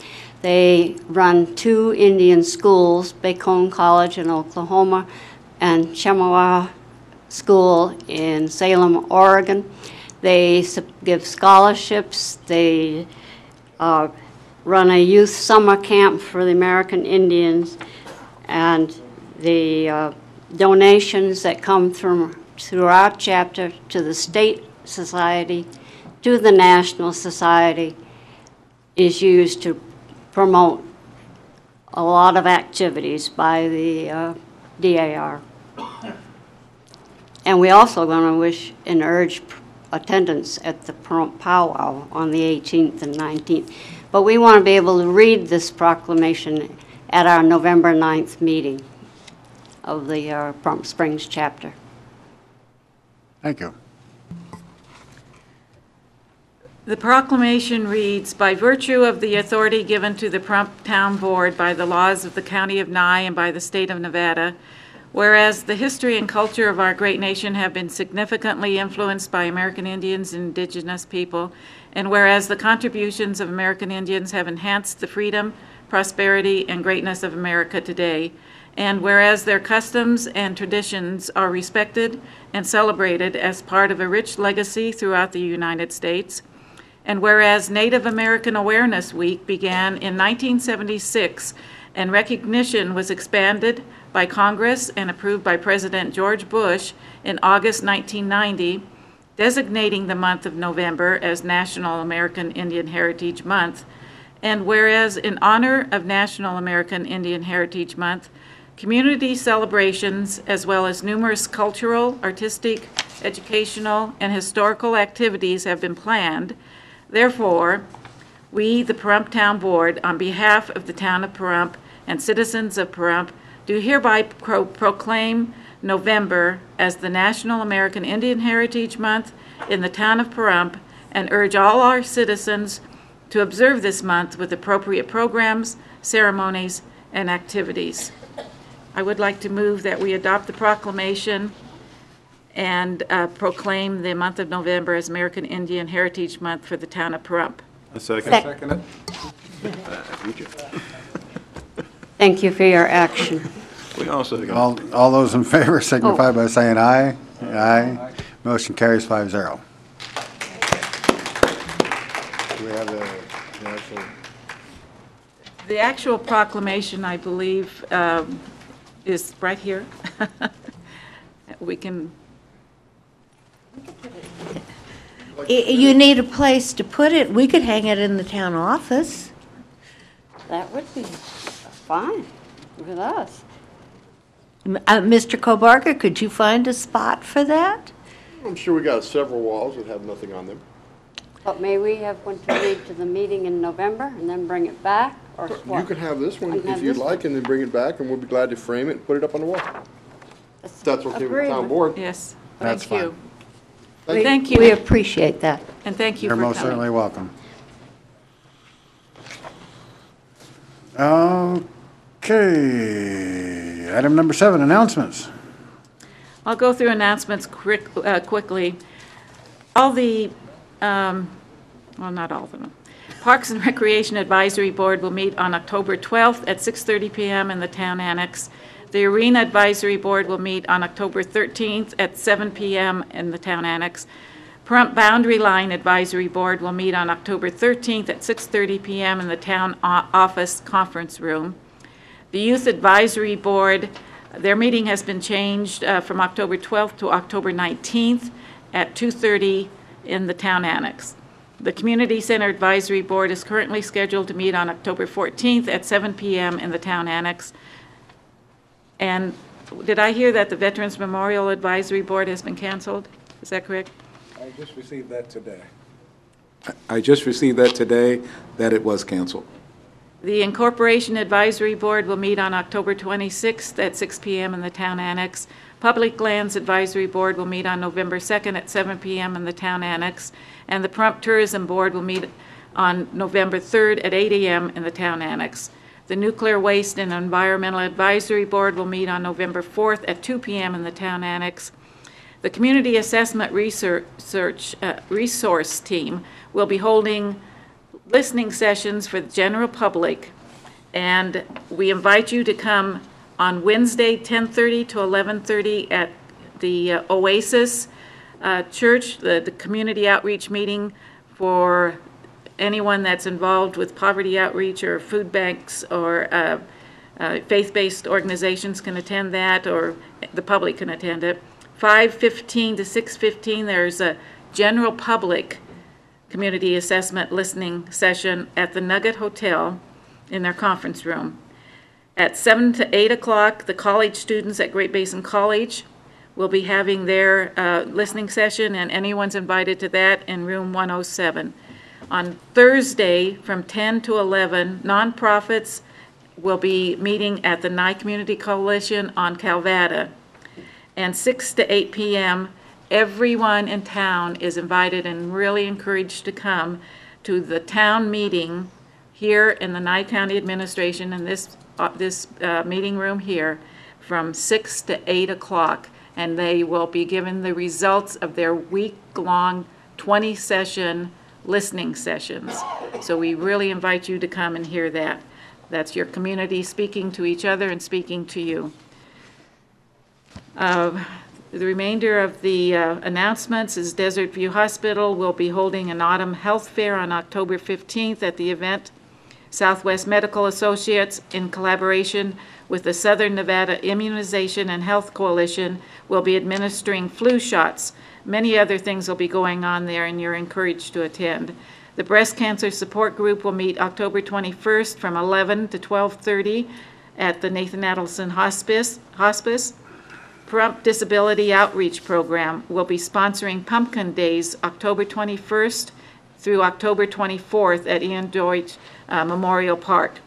Us Two Prostate Cancer Support Group will meet on October 27th in the hospital training room from 6 p.m. to 7 p.m.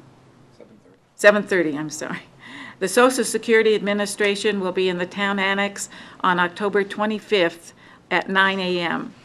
And the Pahrump Valley Youth Activities will be holding a bowl-a-thon on November 19th from 3 to 6. So please find out about that and help support the bowl-a-thon.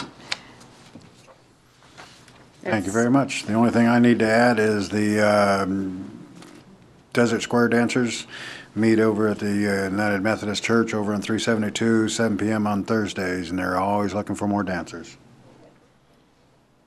Dr. Waters.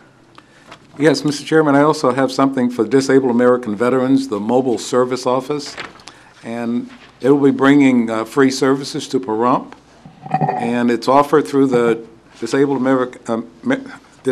American Veteran Mobile Service Office program. It's completely free, and DAV membership is not required. Any veteran can come for that.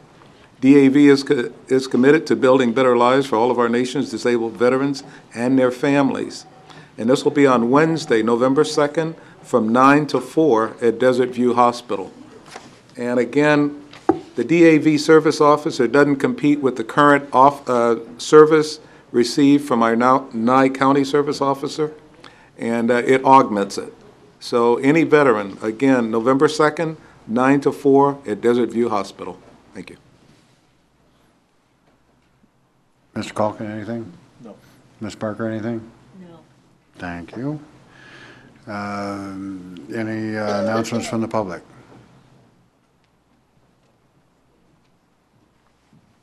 I almost went by you. Carl Skisinski, I have a hair transplant schedule. Oh, no. Sorry. No, we have the auction schedule for the town excess equipment and vehicles. It's scheduled for this Saturday, October 15th at 10 o'clock. Preview is Friday from 10 to 4. We would ask that no one comes down for early preview. Matt and his folks have got a lot of work going on down there, and we'll have our staff down there to accommodate the preview. I also would like to thank Matt Lewis and his staff. They did a really good job at helping us get everything prepared. Everything was well organized, and it should be a good sale. The full list of the vehicles you can download from our website. I think there's about 12 vehicles or so. Everything from a pickup truck to a water truck, so anything in between. And maybe you can buy a water truck and put it in a field and let people rent it to drive it in circles or something, you know. But thank you. What's the website, Ski? Yeah. Auctionnv.com. And what's the time for the auction again? The auction starts right at 10 o'clock. Thank you. Thank you. I'm sorry, it'll be in the town yard, the town maintenance yard. And that's just off of Boot Hill. Yes, sir.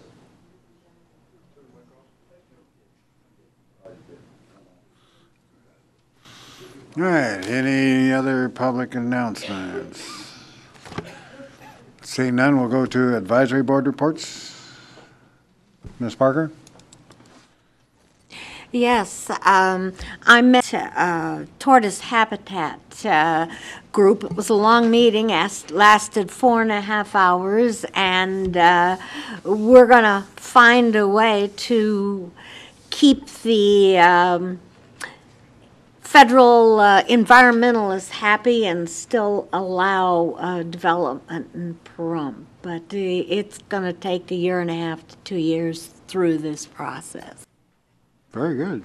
Thank you. Mr. Calkin? Ms. Ennisby? No. Dr. Waters? Any liaisons out there? Seeing none, we're moving right along now. They all left. Item, I don't know if it's 9 or 8 or whatever it is, discussion on Town of Pahrump Economic Development Report. Mr. Kohlberger. If you have any questions, Mr. Balakou's here. Be glad to answer questions. Also, as you can see, we have a new format. We'd like to thank Vince Hedges for bringing this to the office. His company used to do a report like this. He met with me last week. really liked the way they laid it out, that he had it done, so I gave it to Mr. Balakwi. He liked it, he incorporated it.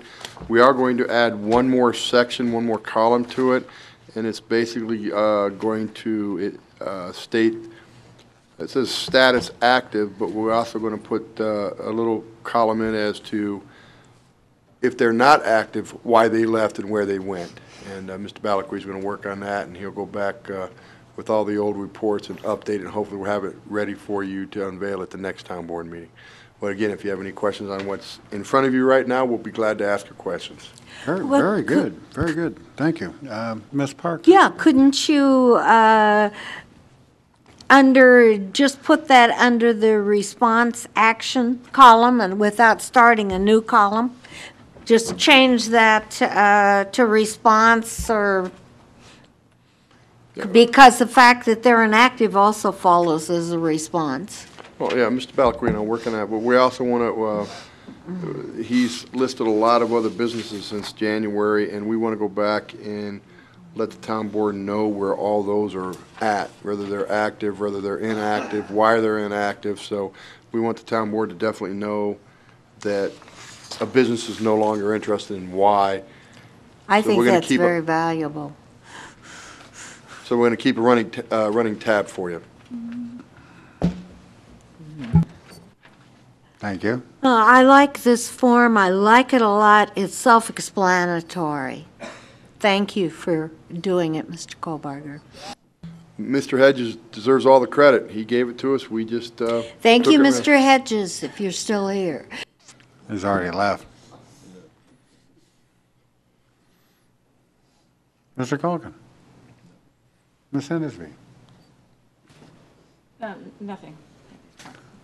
Dr. Waters? Yes, only one thing, and I failed to mention it. At the bottom, it gives the abbreviations and exactly what they mean, but we also have under contact CMO, and that's not broken down at the bottom. That's the only one missing. It's there. Chief Marketing Officer, sir. It's on the bottom right-hand corner. It's the last thing listed, bottom right-hand corner. CMO? It's there with PM. PM equals Project Manager, CMO equals Chief Marketing Officer. Bottom right-hand corner, all the way at the bottom. Very last one. It's right above where it says Prepare 10/6/2011. It's on the same line as PM, Project Manager. Oh, got it, okay. Hidden over there. Sorry about that. That's another one you take off that list that we talked about No, earlier. we're going to keep that one on. Mr. Chairman, I didn't want to interrupt if Dr. Waters was going to bring this up, but I would like to ask the question of staff if the discussion that was had at the last meeting about having a liaison with the economic development is going to occur. I know at the league meeting, the input that I got from many municipalities is that they do have liaisons with their economic development. So I think it would be beneficial to have a town board member liaison. And I would like to see if we could get that happening. Was that a question to me? Or was Yes. that just a statement? I do believe it was a question, Mr. Kohlbarger. Mr. Darby, if I may. Please. I have talked to Dr. Waters in depth about this. I guess we need to do a little bit more talking, but come to the conclusion that we're trying to get a little bit better of a report with adding everything in it that you need desired, so therefore maybe you won't have to have a liaison. That way everybody's on the same page. Is that correct, Dr. Waters? That is correct, and again, would like to look at this sheet maybe for one or two more meetings, see if we're comfortable with it, and if we are comfortable with it, then I would say we probably do not need a liaison. But if we're not comfortable and you can't make us comfortable with it, then we'd probably pursue that. Which is exactly what we talked about, Mr. Darby, Chairman. Thank you. Thank you. All right, moving right along, item number 910, 10-9. 2, funding for the acquisition and installation of digital TV transmitters in the amount not to exceed $30,000 budgeted and payable from the TV Tower Capital Fund. Anything to add, Mr. Kohlbarger? You have all the information in front of you. Mr. Sullivan prepared a really nice memo for you, even though it says my name on it. But so if you have any questions, we'll be glad to answer them. Any questions from the board? Ms. Parker? Well, I'd like to bring up a point again that we have really two choices. One, shut down TV transmission, or two, go digital, because we're not allowed to continue with analog. So I would like to make a motion to approve Phase 2 funding for the acquisition. Can we get the rest of the comments? I was going to go ahead and make the motion. Okay. If you don't want me to, I won't. I had an objection over here. They just want to have town board member comments and then the motion. Just trying to expedite things here. We could still ask questions. That's right. Go ahead, make the motion. It's fine with me. Pleasure of the board type. I'd like to move to approve Phase 2 funding for the acquisition and installation of digital TV transmitters in an amount not to exceed $30,000, budgeted and payable from the TV Tower Capital Fund. I second. Any comment, Mr. Culkin? Yes, I'd just like staff to explain the TV Tower Capital Fund. Could you explain just how that money gets in that fund? Just for the public's benefit and so on. We get money and we put it into the fund. Well, I kind of figured that, but can you be a little more specific where it comes from? Comes from the TV tower rentals and other items that we have gotten over the past years pertaining to the tower.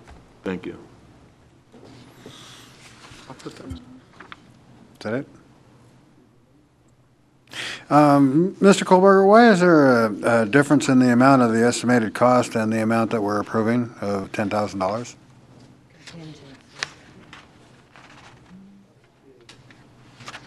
The amount in the backup says not to exceed $30,000, and in the projected cost to convert to digital TV signals, it says $40,000. Typo. That's a mighty big typo. Yeah. That's a good question. Here comes Mr. Sullivan. It might be a typo.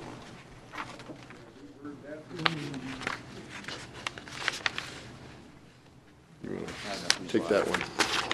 Just push that one. Right there. So one of the units involves ABC, and we're going to try to get a cost share with them. So we asked for a lower not to exceed amount. Okay, because it was really curious to me that in the town manager's recommendation, it says $40,000, but we're only approving $30,000. Okay. I guess we're hoping that money's going to be in the bank. Ms. Andersby? No comment. Dr. Waters? Yes, Mr. Chairman, I was going to ask exactly the same question, and that's what I wrote down. No complaint, just wondering why the difference. But that was a good explanation, and glad to hear it. But, you know, from staff, we are very pleased that you are actually reading the reports. Thank you very much.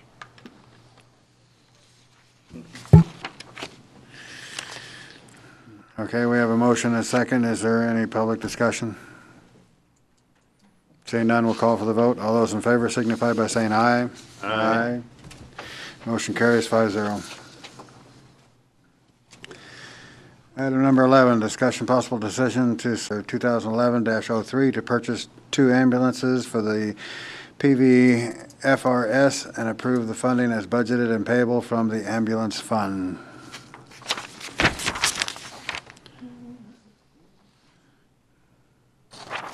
Do you have anything to add, Chief Lewis?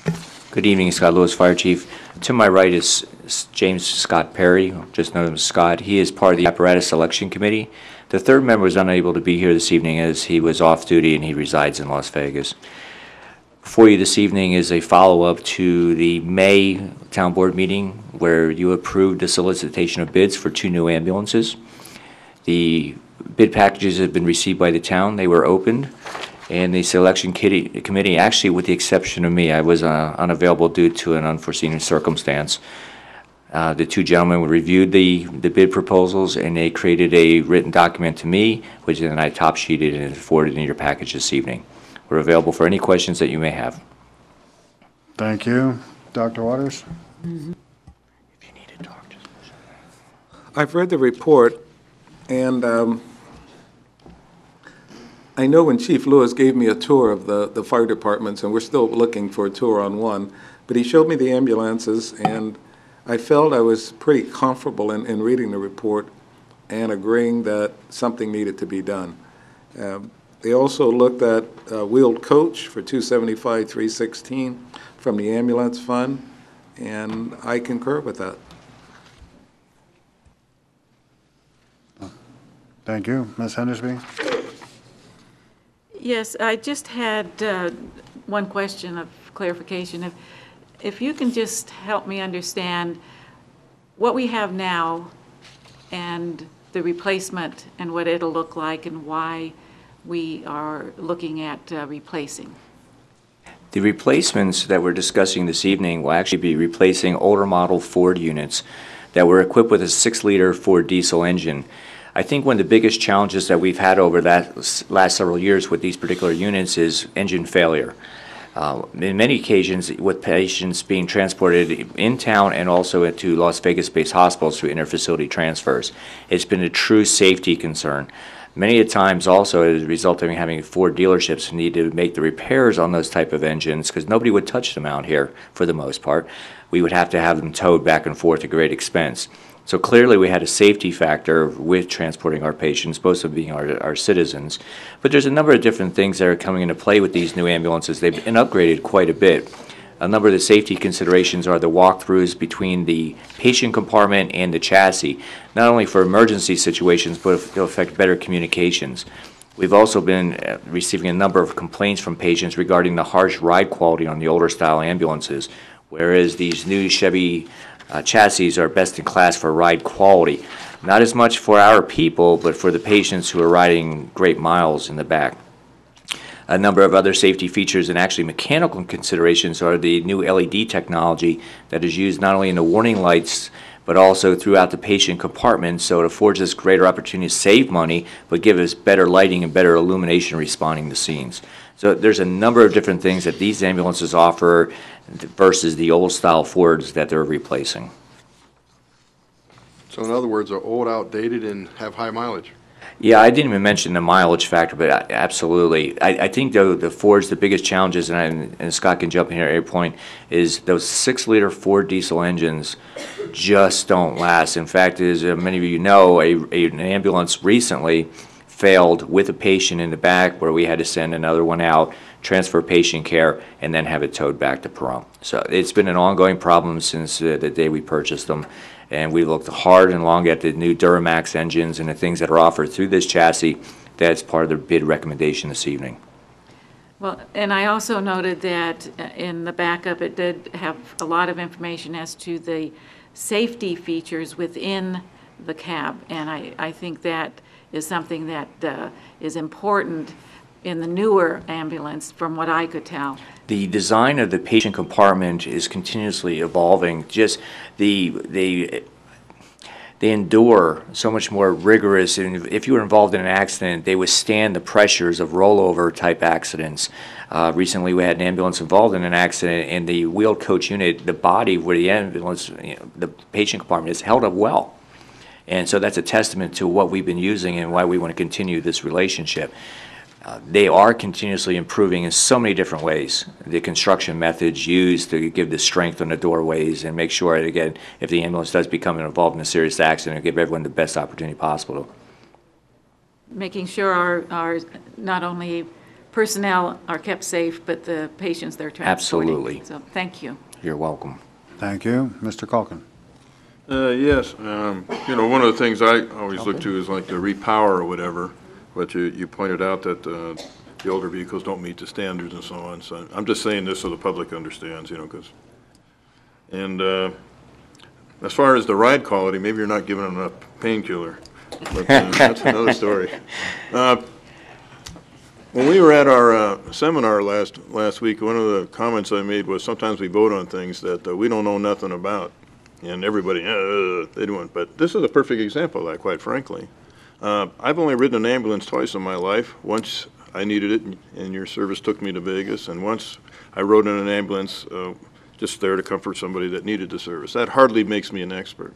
And so I need to rely on your knowledge and expertise and your everyday use of the thing. And just to make sure, I talked to the company, I asked them some questions and whatever, and I'm very confident that your selection's a good one, and I'll be voting in favor of it. Thank you. Ms. Parker? Yes, Chief Lewis, it's my understanding that we're down right now 2 ambulances, one due to an accident and one for repairs that you don't want to repair because you need to get rid of it. It isn't worth repairing. Am I correct? Yes, you are correct. The one in for repair that you just mentioned is one of those Ford ambulances slated for replacement. We have an estimate from the Ford dealership. They wanted in almost $5,000 to effect the repair, and it was worth more than the value of the ambulance. So we decided not to make that repair. All right, we definitely need 2 more ambulances then. Thank you. Mr. Chair, if I could also make one more comment, I just wanted to point out to the audience that this money comes from the people that pay for the ambulance service. It's not like, taxpayer money, whatever. It's just part of the overhead of the business, and it comes out of your business expense, so, and we're still ahead. It also comes from the brothels. Yes, and that was the other point. Brothels do pay us annually for the replacement of ambulances, and that is accrued in that particular fund. I want to thank them for that. So do we.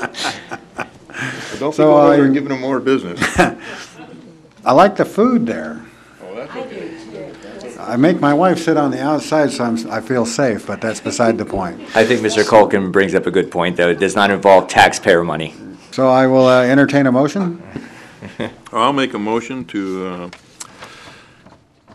go ahead and approve the purchase of 2 ambulances from the RFP number 2011-03, payable from the ambulance fund.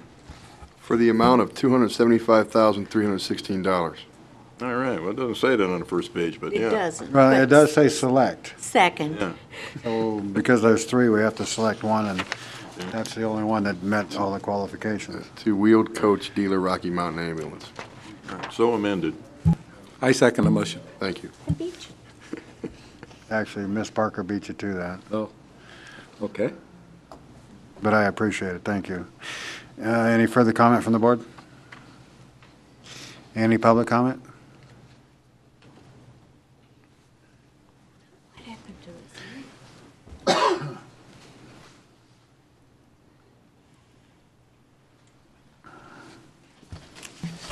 this? Richard Goldstein, prompt president. I just have a couple questions for you, Chief. Your choice of companies is great. In the past, we've been purchasing Dodge cabs and chassis, and they've been virtually trouble-free, if I'm not correct, right? If I'm correct. The Dodges have actually been doing quite well, but as you know, the Dodge has again changed their EPA requirements for their diesel engines and the emissions, and now there's been a relatively large recall on a lot of the new ones.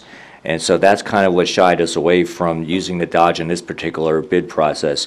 When our research completed, it showed that the Duramax was the least one touch over the last 10 years, and with the durability with the Allison transmission coupled to it, has been providing better fuel economy, better GVW, best in quality ride, as we talked about, and best in class of air conditioning. So when we took all those things into consideration, in addition, that the safety feature we discussed over and over again throughout this bid process is that walkthrough between the cab and the patient compartment that is not offered in the Dodges. Yeah, that's why I wondered, because if you notice, very few municipalities or anyone uses the Chevys, and that's because their suspension sucks. But what is the cost per mile that we're getting on these units now? Which ones specifically? Well, the Fords is tremendous. No, the Fords, yeah. they're terrible. Well, they're the ones they're replacing, though. Yeah, the Dodges compared to what we'll get with the Chevrolets. Well, we'll have to determine that as far as when we obtain them. But what we were told at this point in time, that the Duramaxes are offered greater availability and also economy in general terms because of the Duramax engines. We wouldn't be able to tell you with regard to the new Cummins emission controls, because that's where a lot of the downtime is coming from, not from the block itself. Kind of like computers are advancing so Yeah. fast and changing so quick with new emissions rules that we're just trying to stay ahead of it. Okay, thank you. Great questions, thank you. Thank you. Turn me off? There you go. Donna Cox, I just had a couple of questions here. That wasn't meant to be funny. Sorry. Yeah, I'd like to know what you're going to do with the old ambulances. Our intent is to work with the dealer and trade them in, because emergency vehicles, they can, whatever they want to do, if they want to salvage them out, or there's different applications they can use them for. So you do expect to get some money back to put towards the ambulances you're buying? That is our goal, yes. Okay. But until we're ready to sign this, then we'll have them come down and appraise them and find out what dollar value they'll offer us. So in other words, they're not just going to sit in a boneyard somewhere until they deteriorate, so you will be getting some. That's correct. Okay, and my other question was in regards to the cab area and where you carry the patients. That's going to be all new too? You're not going to transfer and just buy the trucks and transfer those over? You're going to buy the whole new ambulance? It's a new ambulance, and one of the big reasons for that is the blood-borne pathogen standards. It's not just an issue of rechassing it. You have to meet all the standards again for the transmission of any fluids of any type. And with that comes the wear and tear built into the floors and the panels and all those things. So it is a complete brand new ambulance. Okay, so how old are the old ones that you're They're getting? 2004 models. Okay, so how long do you expect the new ones to last? Depending on the mileage, but like our Dodges are ranging anywhere from about 115 up to almost 300,000. Okay, and year-wise, can you calculate that out into years? Approximately 5 years, 10 years? Approximately 3 to 4 years is our average ambulance. Wow, that's expensive. Well, it's not as much expensive it is the accrual of the mileage. But those that you're talking about replacing are 8 years. Yes, exactly. From But they're reserve 2004 to status. 2012. Right, and the Dodges Well, now. 7 years, you count 2011. And that's exactly right. You're talking about the ones that we have now. Yeah, What you have happens? Fords now, right? Well, no, the Fords are being replaced. We have Dodges. The Dodges go then to reserve status. So they remain in the fleet. So when the other ones are having service work done, we have an ambulance to take its place. It's a rotating basis. Correct. Right, and by the time these other two trucks are built, the other two that they're gonna replace will probably have close to 400,000. Okay, so which ones are you trading in then? The Fords, Okay. the high mileage Fords. Thank you. No problem. Thank you. Thank you. Any other public comment? With that, I'll call for the vote. The motion is to approve award RFP 2011-2003 to purchase 2 new ambulances for the PF. Yeah. Pahrump Valley Fire Rescue Service and approve funding as budgeted and payable from the ambulance fund to purchase 2 wheeled coach industries ambulances not to exceed $275,316. Yay. All those in favor signify by saying aye. Aye. Aye. Motion carries 5-0. Thank you. Thank you. I thank your committee. Next item on the agenda, discussion possible decision to accept the town manager's evaluation form. I'm assuming that what we have before us is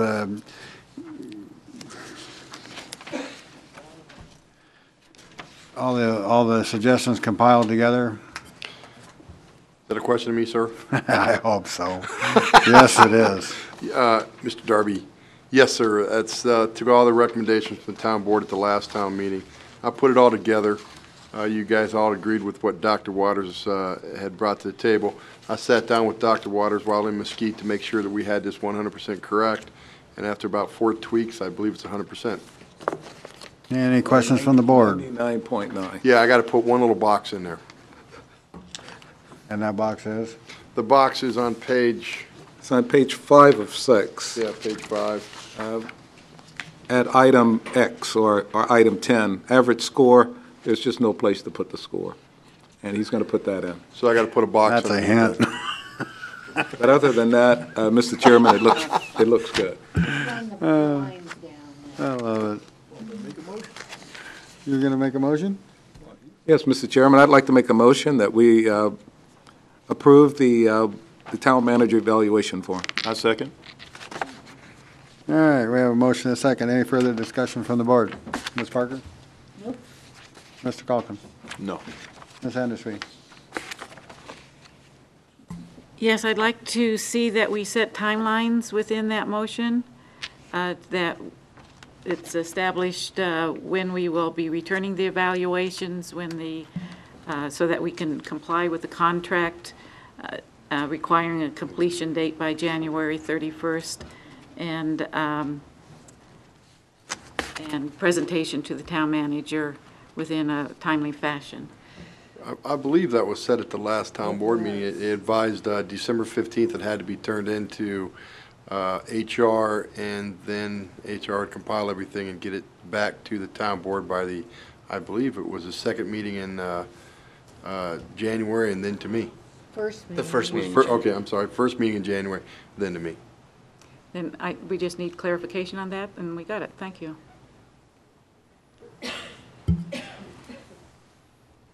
Okay, we have a motion and a second. This is an action item, so is there any public comment?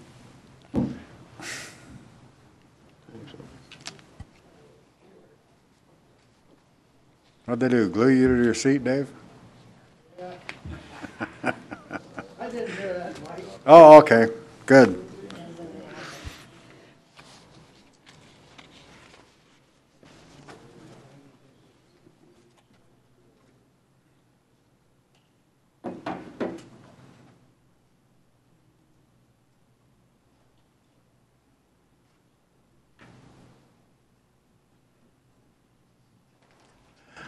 Dave Stevens, Pahrump citizen. Fire that town manager. Thanks, Dave. Any other public comment? Huh? That's a public comment. Cheap son of a gun, he didn't give you and I know, and I guys, he think- didn't even give you and guys no money down there in Mesquite. Cheap. Dave, thank you. You're welcome. All right, all those in favor of approving this form for the town manager's evaluation signify by saying aye. Aye. Aye. Motion carries 5-0. Next item is future meetings, workshops, times, dates, and location. Ms. Parker, anything? Mr. Calkin? No. Ms. Hendersby? Yes, we had accepted a motion and in a past town board meeting to have a January workshop for the advisory board members and citizens at large. So I'd like to ask staff to please help establish a time and date and bring that forward at the next meeting. And then if there's any input as to the agenda, I picked up a lot of good information at the conference that we just attended, and I think there's some good content that we can put into an agenda, but we need that date time to be established, if we could, please.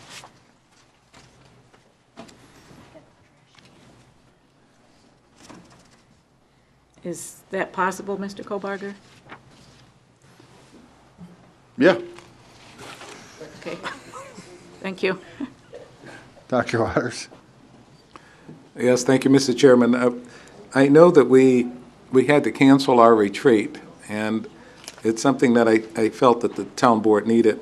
So I believe we're looking at a future retreat. Is that correct, Mr. Kohlberger? That is, sir.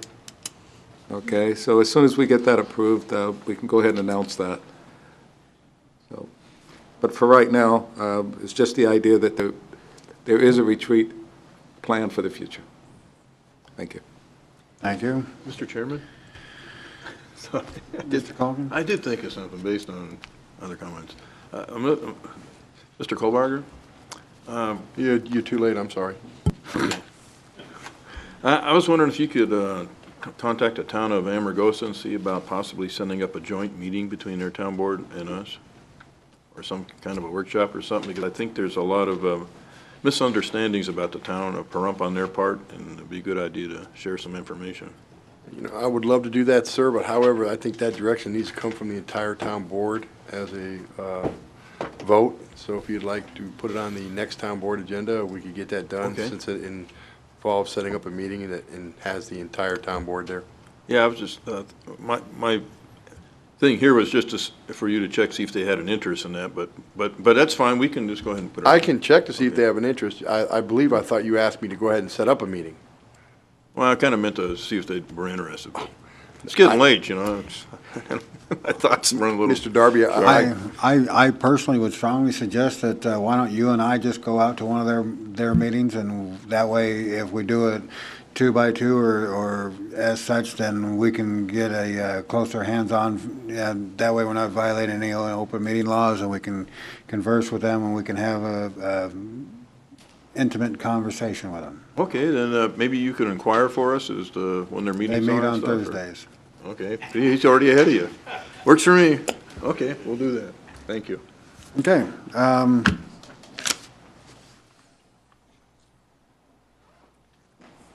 Ms. Endersby, did you have another comment? I'm going to save it to the next meeting. Thank you. That brings us to the next item on the agenda, staff comments. Anything from staff? Thank you. No, sir. With that, meeting